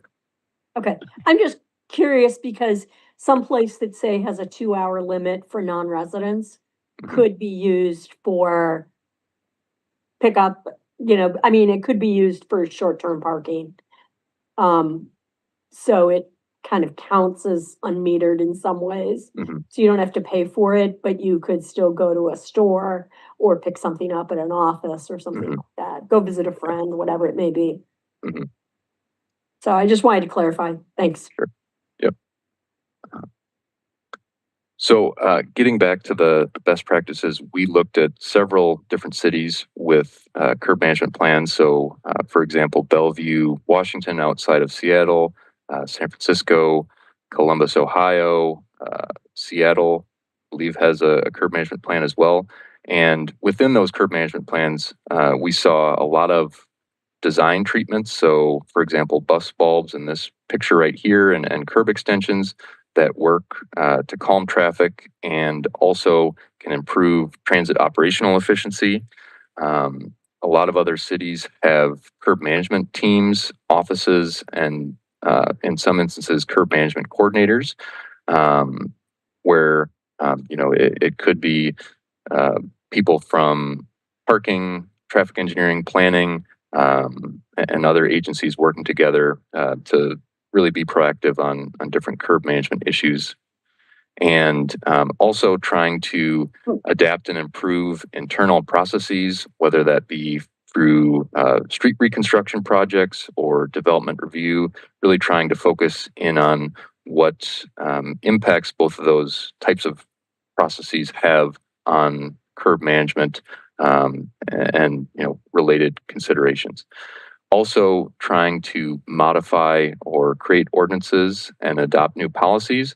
A lot of cities, including Madison, have in many cases outdated ordinances that don't allow for some of these curb management interventions.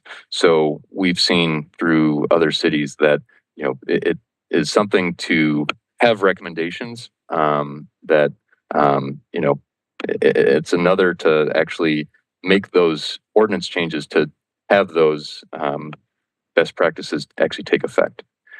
Another area of best practices is related to technology for enforcement operations and at the customer side, really trying to get more user friendliness with on-street meters, and that could also include things such as dynamic pricing within meters, and on the city side, using curb utilization data to really determine, block by block, if that curb space is used in a way that really fits the context of that block.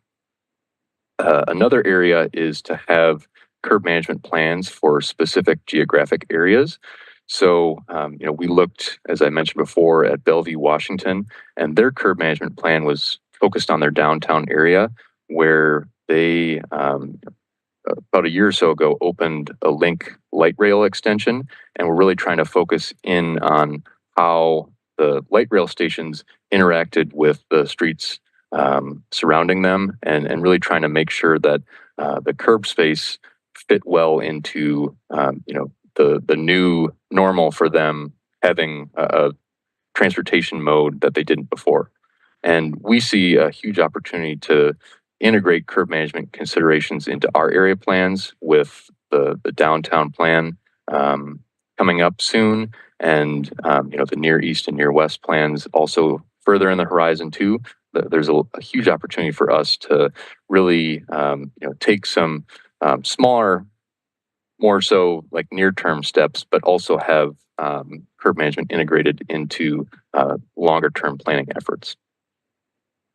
So following some of that analysis of best practices, we wanted to really focus in on different areas that we feel curb management could really be upgraded, or could really address a lot of those issues that different users at the curb see.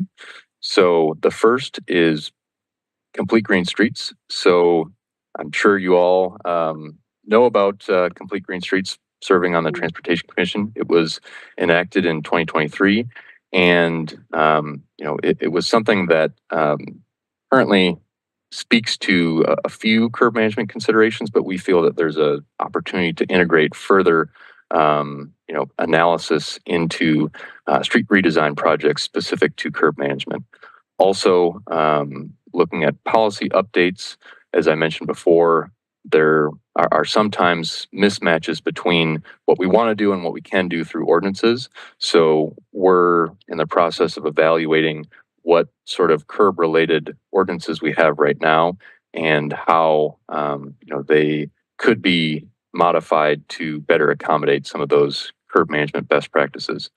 Moving on to development support and curb guidance, we're really looking at ways to be more proactive within development review, where, as I mentioned before, the example of a single-story building going to a 5-story mixed-use building, that curb space is going to be different. And if we're more proactive at the development review phase of a project, we can really get ahead of some of those issues that might present themselves later on, where people are concerned about loading and pick up and drop off, or if there's businesses trying to get more turnover, in front of those new developments. Next, experiments and spot treatments. So we really see curb management as a great opportunity to build off the success of projects like the State Street experiment last summer, where a little went a long way. And I know being on State Street, the flamingos are still up there, and we feel like there's a great opportunity to look into other areas outside of State Street and outside of downtown too, to really implement some curb management strategies. And also looking at spot treatments, where if there's crashes or really dire issues at specific blocks or curb sections, trying to invest in strategies that address some of those issues. Looking at events and construction, curb management is a huge concern for large events, thinking of the Coldplay concert last weekend, or Art Fair on the Square, or all the long list of events that we have throughout the city, trying to make sure that access, that critical access needs to those events is maintained, and in many cases improved by what we do at the curb. And next, construction, we really want to make sure that as we, the prediction in the Imagine Madison plan says, grow our city to be well over 300,000 people, all the development pressure and the construction that's going to happen, what do we do to maintain access so people don't have to go to the other side of the street just to get home? They can have some of that access maintained, even if there's a construction project going on in a block that they typically use. And the last focus area is payment and compliance tools. So looking specifically at time restrictions and paid parking areas, really trying to encourage parking turnover and reduce some of those auto subsidies, where free parking really encourages more people to drive to places. And since we've invested in bus rapid transit and all of these bike facility improvements, we really want to make sure through curb management we're assessing areas of town that maybe have seen a huge population growth and have a bunch of new businesses, whether the curb space really fits well with those areas of high growth and mixed activity. And then also looking at technology solutions to make paying for parking easier and to streamline enforcement operations. So moving on from data collection, research, and on best practices and those focus areas that I was detailing, the next steps are for us quite broad, but we're really trying to focus in on what we want to do to have pretty focused implementation strategies and deliverables. So so far, outside of what I was mentioning before, we have been awarded a $500,000 carbon reduction planning grant that is going to be administered by WSDOT. And so we're hoping with that grant, we will be able to get an RFP out for some consultant assistance with our curb management efforts. Internally, we have established an advisory group that is comprised of people from pretty much every agency within the city that touches the curb. And so we've met several times with subject matter experts across departments to identify challenges and opportunities for improvement at the curb. And based on those conversations, our data collection, and our research and best practices, we have been working on drafting a curb management framework that's in process. We hope to come back to you all at a later date to share that and get that further along in the process.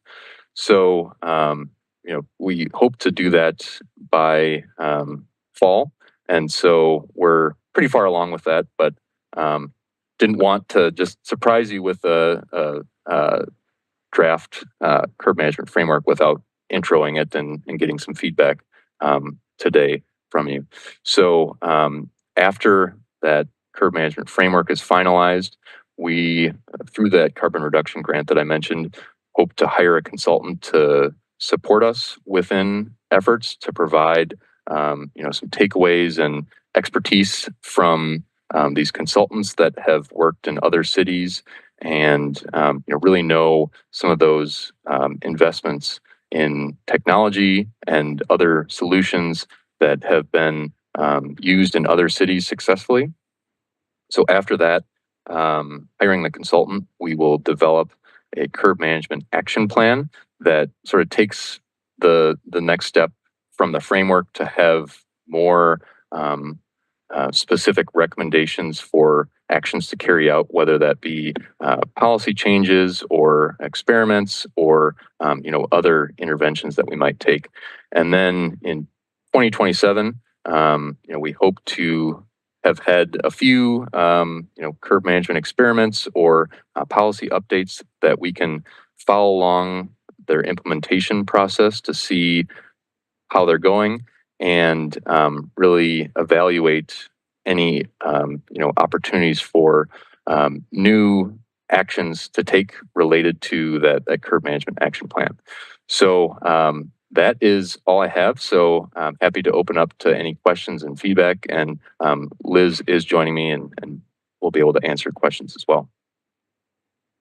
So comments or questions for Trent, or Liz, or Stephanie? Alder O'Brien, go ahead. Yeah, thank you so much for coming out this evening and giving this. It's been very interesting. You mentioned that you are looking at some of the area plans to incorporate this in. I know that currently both Southeast and Southwest are in the works. Are you going to be incorporating any curb management into either of these plans? I know you're still working on setting that up, and so these are kind of two competing timelines here, but just kind of curious there. Yeah, I would say it's a little tough with Southeast and Southwest to integrate them at this point. I can definitely talk to people within planning to see if there's any opportunity there. There are transportation sections within all the area plans now. So I think, some of the recommendations within those area plans could speak to curb management, but I think it might be a little too late in the process for both Southeast and Southwest. But I'll definitely follow up with planning staff on that. Yeah, if you could, thank you very much. Thanks, Alder. Alder Okovich, go ahead. Yeah, thank you, Trent, for the presentation and thanks, Stephanie, for being here. I had a comment / question. So bit of background, I had a friend who tried starting a car share co-op and it didn't work out because he got a job in another state. So they moved, but one of the issues that they identified as they were going through it is that you can't get an RP3 permit for car share. And so any areas that restrict that make it really difficult. There are a few successful car share programs in Madison. Arboretum Co-housing has one. But they park in their facilities parking garage and it's limited there. So what I'm getting at is that it would be nice to make it easier for car shares to be able to apply for something similar to an RP3 where they could park on the street with the goals of both reducing car ownership, reducing overall VMT, even though, you're dedicating space for a car. Ideally, like my friend did not have a car before this, and so he biked everywhere, but there are times when you need a car. And just reducing overall carbon emissions by encouraging transitioning from like individually owning a car to sharing one. And so have you considered that / that's my comment. Yeah, I definitely think, car share is an important piece of the puzzle. And especially with sort of the limitations of RP3 right now, we really want to analyze both what other cities have done to improve their residential parking permit programs.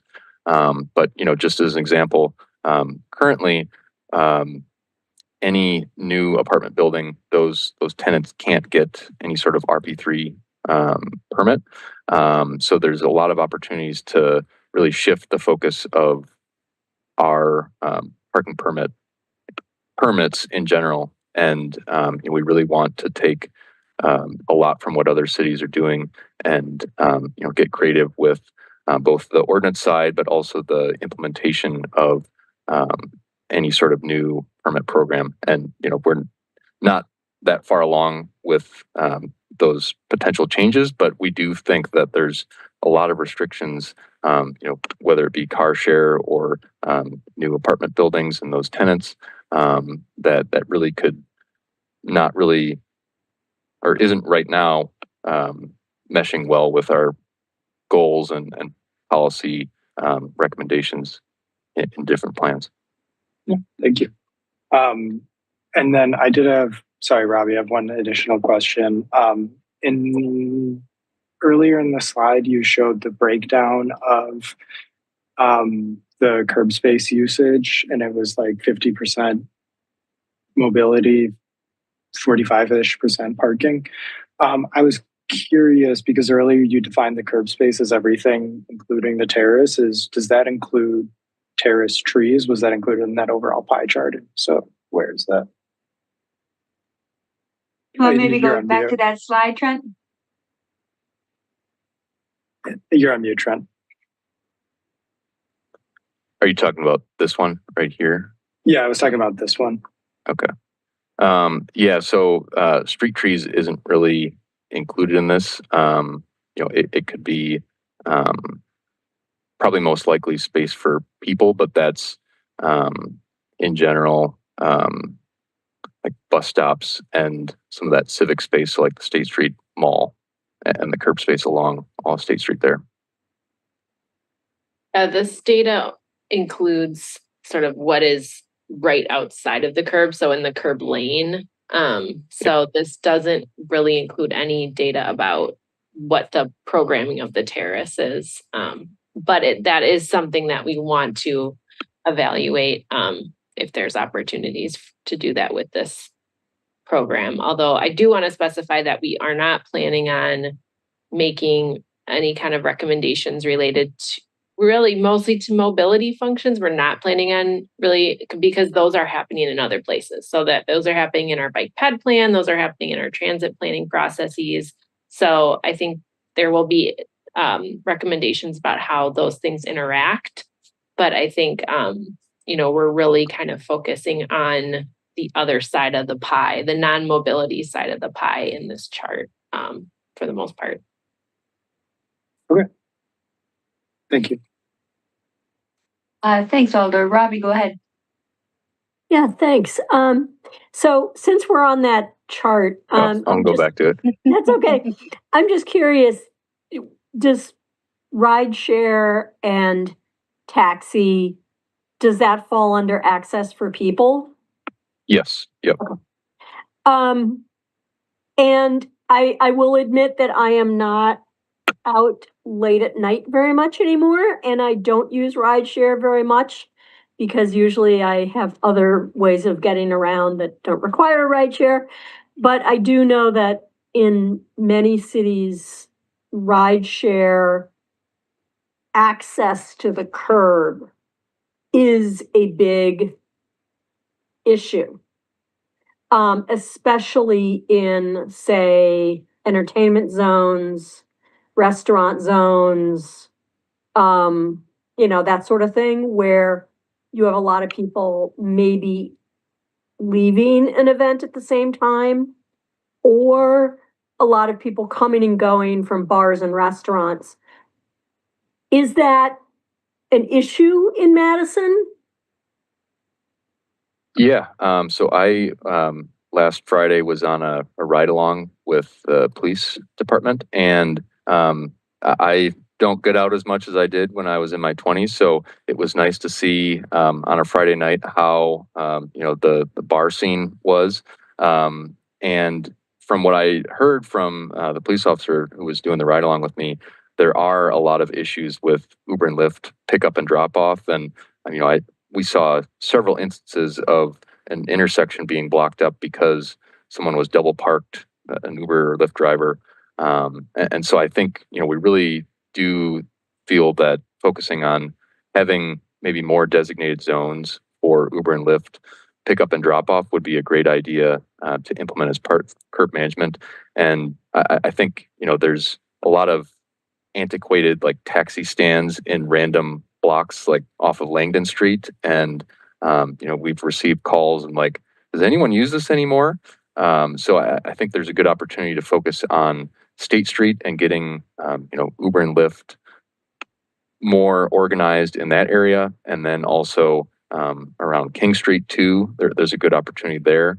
I see Stephanie has her hand up, so I'll let her chime in here. Go ahead. Sure. Yeah, so actually this is, we're actively working on this project right now. We started working on this last year to do kind of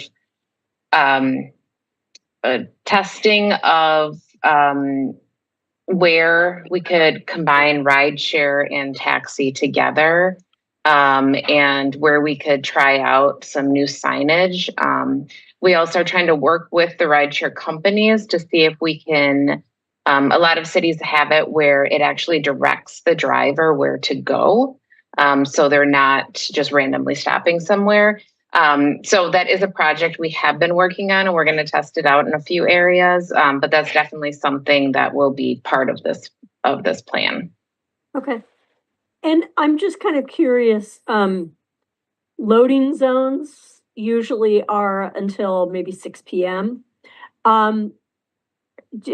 If you're a random person that just needs to run in and pick something up at a store, I mean, is that a legitimate loading? So food yes. or Yes. even Uber, or, if Yes. I know that something is waiting for me, can I use a loading zone? I'm just kind of wondering what the rules are for loading zones. Sure.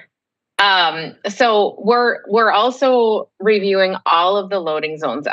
If you've been downtown, you'll notice that we have a variety of loading zones. So we have truck loading zones, passenger, freight.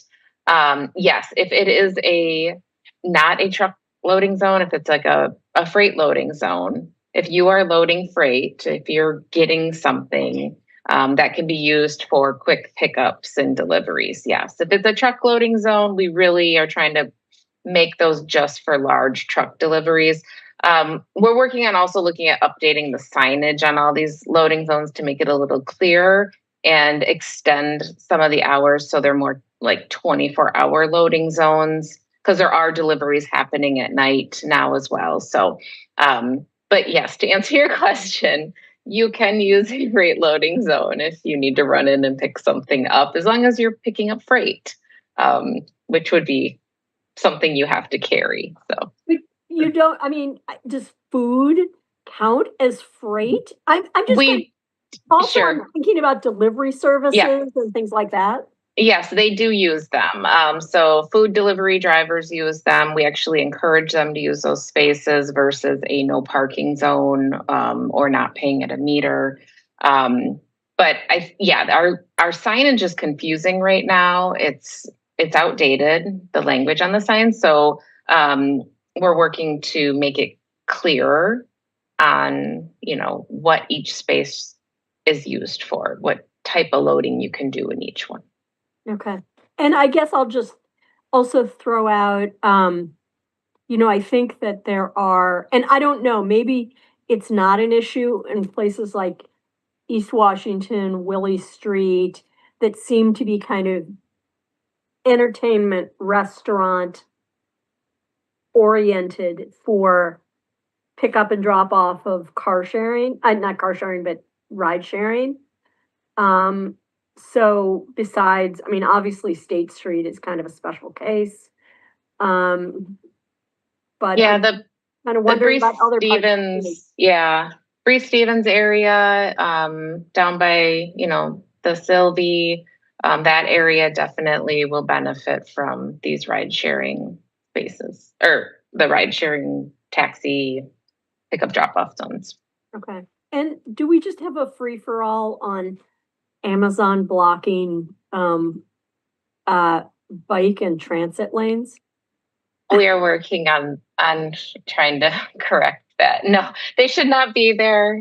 It is a battle. Our enforcement staff is working on figuring out a better way to handle those. Okay.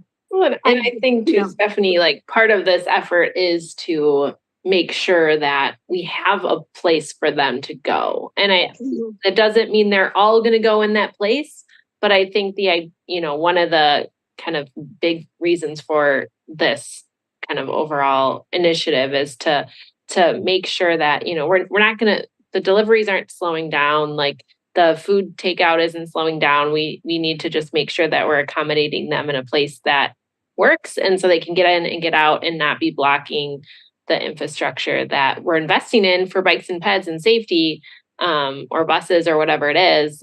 So we can just really be intentional about how we're setting those spaces up.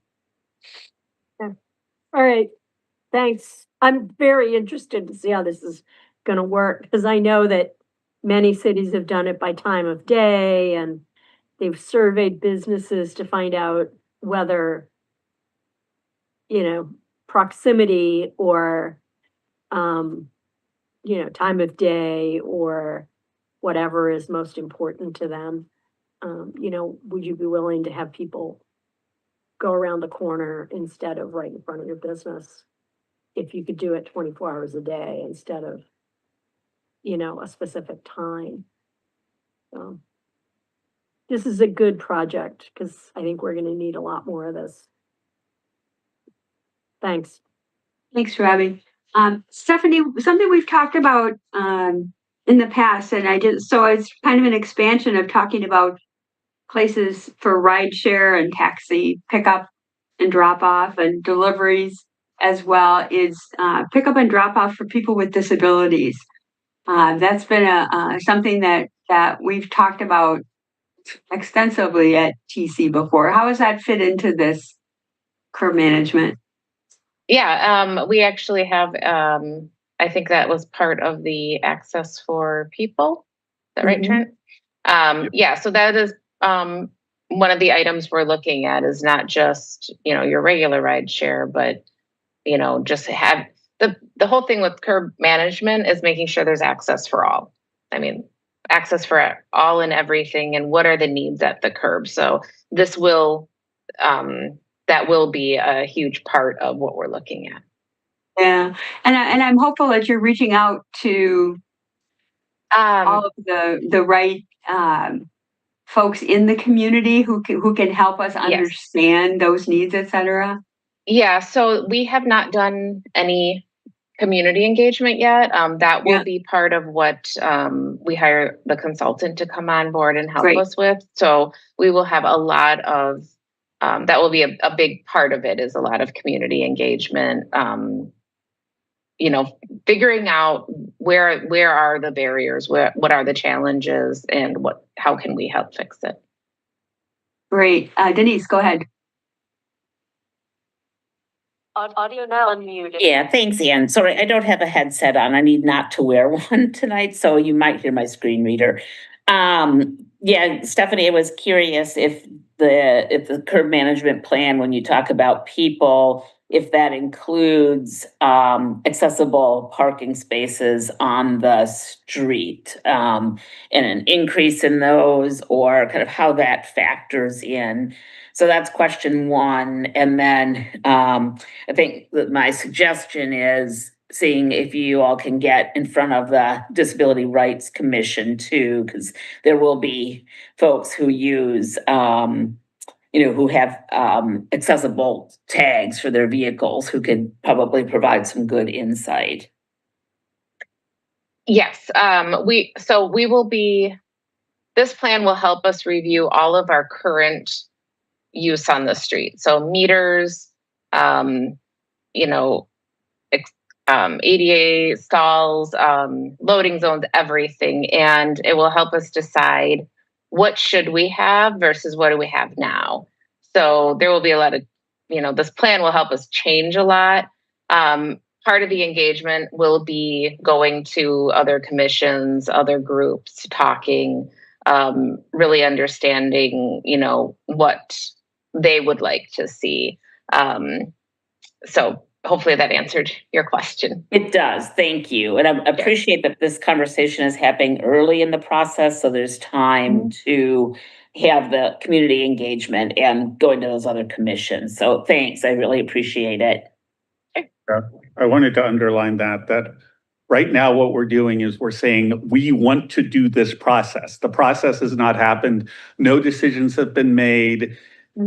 There is not a thought out there about how we want to do this differently. All we're saying is we think it is worth reconsidering the status quo and setting up a process so that everybody who uses the street and all of the uses of the street can be considered in using the curbs better. So we are not just at the beginning of the process, we are before the beginning of the process. Very wide implications and lots of opportunities to come back and connect with the Transportation Commission on all of the things that you've been talking about, from ordinances to the various policies like Complete Green Streets, and look forward to seeing the proposed curb management framework that you're talking about. So really excellent to have this, as Christoph just said, so early in the process. And, Stephanie, you said it was an overview, and it really did set the stage for what's to come. And a lot of interest from everybody and huge implications. So massive project, but really, really excellent opportunity to make lots of improvements. So looking forward to that.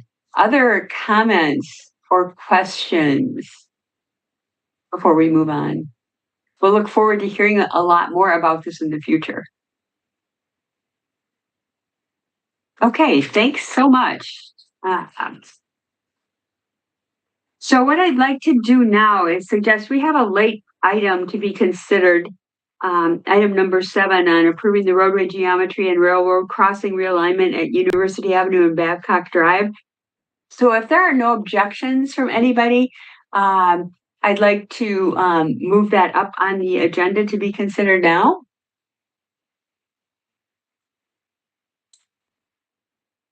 Okay, I see no objections. So Mike, go ahead. All right, thank you, Chair, and good evening, everybody. I'm going to try to share my screen. There we go. So this was an item that was brought before the Transportation Commission back in December of 2024, looking for input before we moved forward with a design. And just to kind of review, this was kind of part of the BRT project. With the BRT project, we had interest in pushing the bus lane on University Avenue that currently ends at Babcock Drive as a right turn only lane right here. So this is right turn only, buses are in it. And then we have a Q jump that gets us into the travel lane.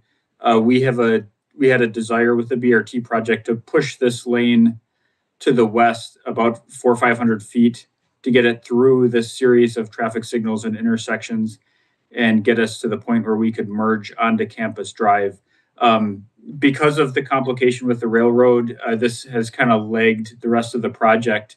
But with that, or somewhat tangential to that, the Office of Commissioner of Railroads has required us to make additional changes at this railroad crossing, and so there were a number of orders in the order, but the main thing was they wanted us to consolidate these two pedestrian and bicycle crossings of the railroad tracks.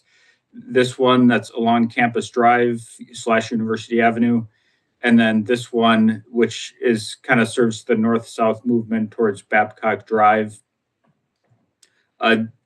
Officially, these are called the West Babcock Crossing towards Babcock Drive, and the East Babcock Crossing, which is closer to University Avenue, It's kind of strange, but that's what they're called.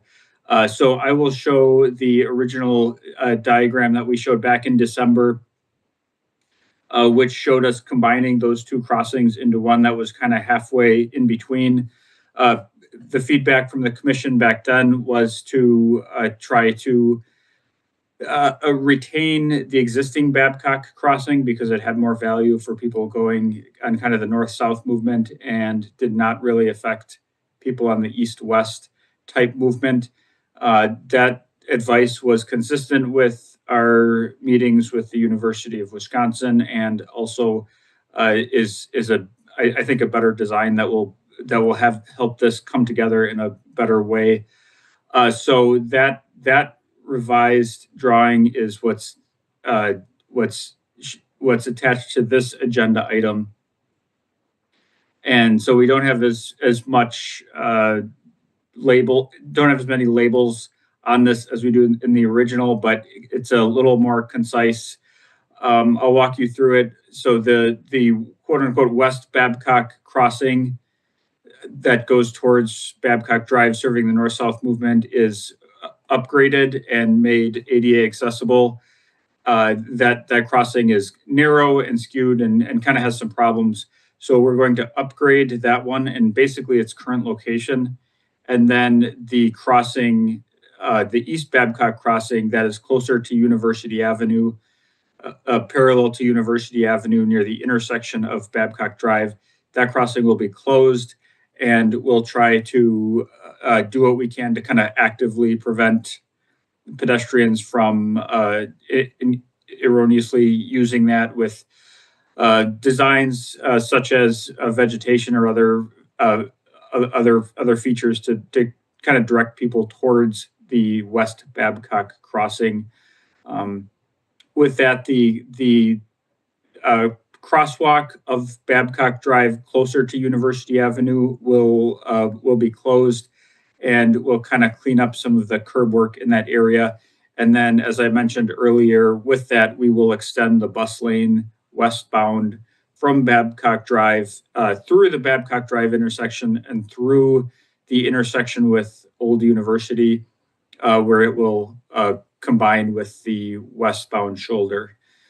So this is pretty consistent with what the commission had recommended back in December. What we're asking for now is basically an approval of the roadway geometry, so that we can go forward with final design and bid the project. We expect this to be done in 2025 this year. So I think that should kind of cover it, but I'm happy to take any questions. Questions or comments for Mike?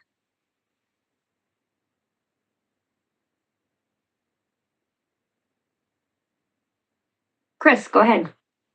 I'll move approval. Okay, there's a motion. I assume the motion is to approve the roadway geometry and railroad crossing realignment as recommended by staff. I'll second. Okay, there's a motion and a second. Is there discussion? Did you wish to speak to your motion at all, Chris? Just that I think this reflects the earlier conversation we had, and happy to see this moving forward. Thanks, Mike. Okay, any further discussion? Okay, I'm seeing no hands. I'm going to assume a unanimous consent vote unless anybody wishes to vote no or abstain or wishes a roll call vote. So please raise your hand.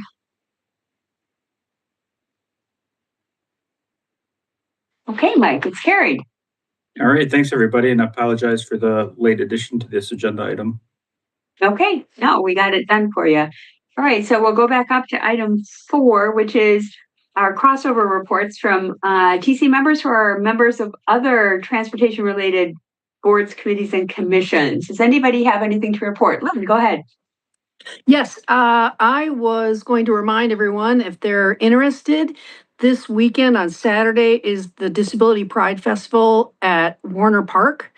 And it is sort of the local gathering of all the constituents in town, as well as everyone who has anything any interest in the realm of disability in Madison.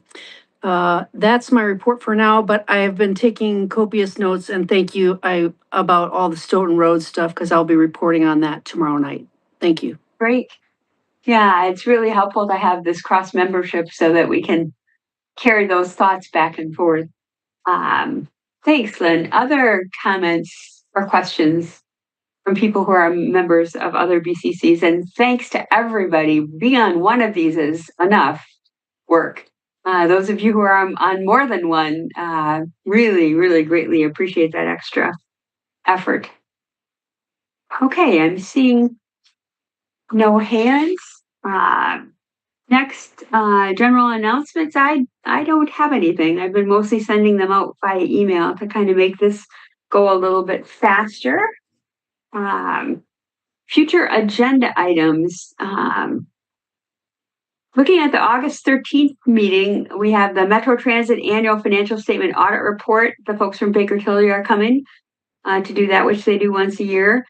Traffic safety concerns on Williamson Street and Jennifer Street.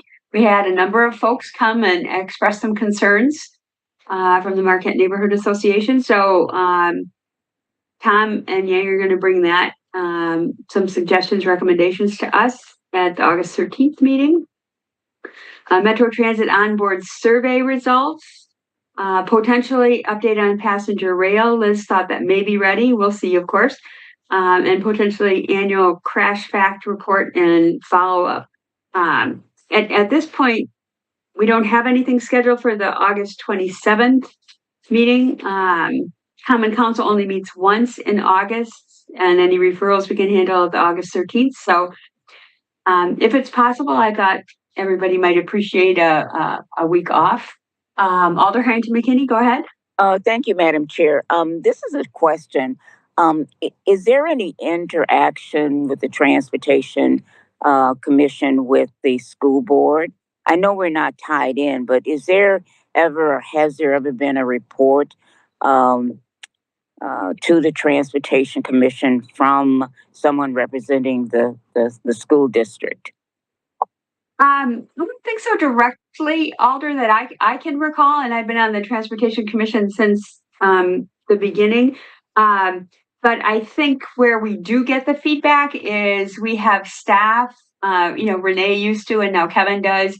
They meet with representatives from the schools on traffic safety issues, and we hear through city staff feedback from the schools. Yang, would you like to maybe comment on that for me? Yeah, sure. Yeah, so that's a great question, Alder, and thank you, Anne, for the information. Anne is correct. So there is a kind of staff led school traffic safety committee. So that involves staff from traffic engineering. That involves the school district staff.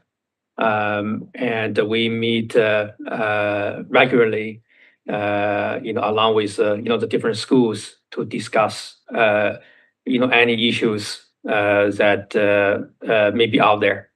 And we do, so we do, bring those when we have issues that we need a Transportation Commission to weigh in. We do bring those in.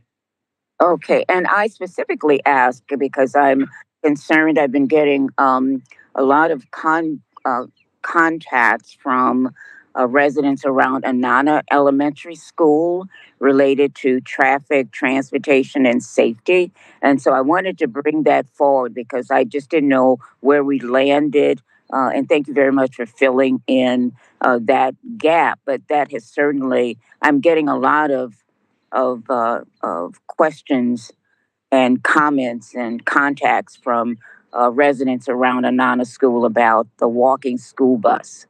So put that on your agenda because it's something that's come up several times, and it involves transportation, it involves safety, and I think that fits very well with what we're doing at the Transportation Commission. Yeah, absolutely. Kevin, would Kevin be the one, Yang? Yes, so I'll ask staff to bring this up at the future committee meeting and to see what we can do. If possible, maybe form a team to do a review for the school. Excellent. Thank you. I'm complete. Thank you, Chair. Sure. Thanks, Alder. Future agenda items from TC members.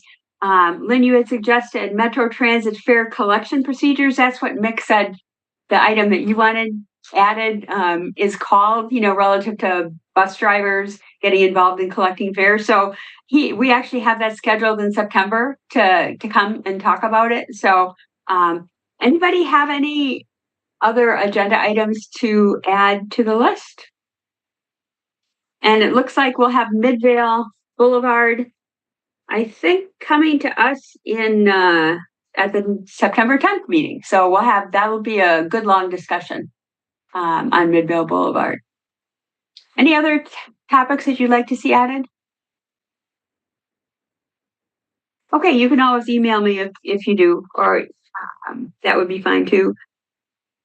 Okay, so we need a motion to adjourn. Alder Martinez Rutherford. McKinney. Move adjournment. Oh, excellent. Thank you, Robbie. Second. All right, we have a motion and a second. I'm going to assume a unanimous consent vote, seeing as how nobody has ever voted no to that. So thanks, everybody. Great discussion tonight, as usual.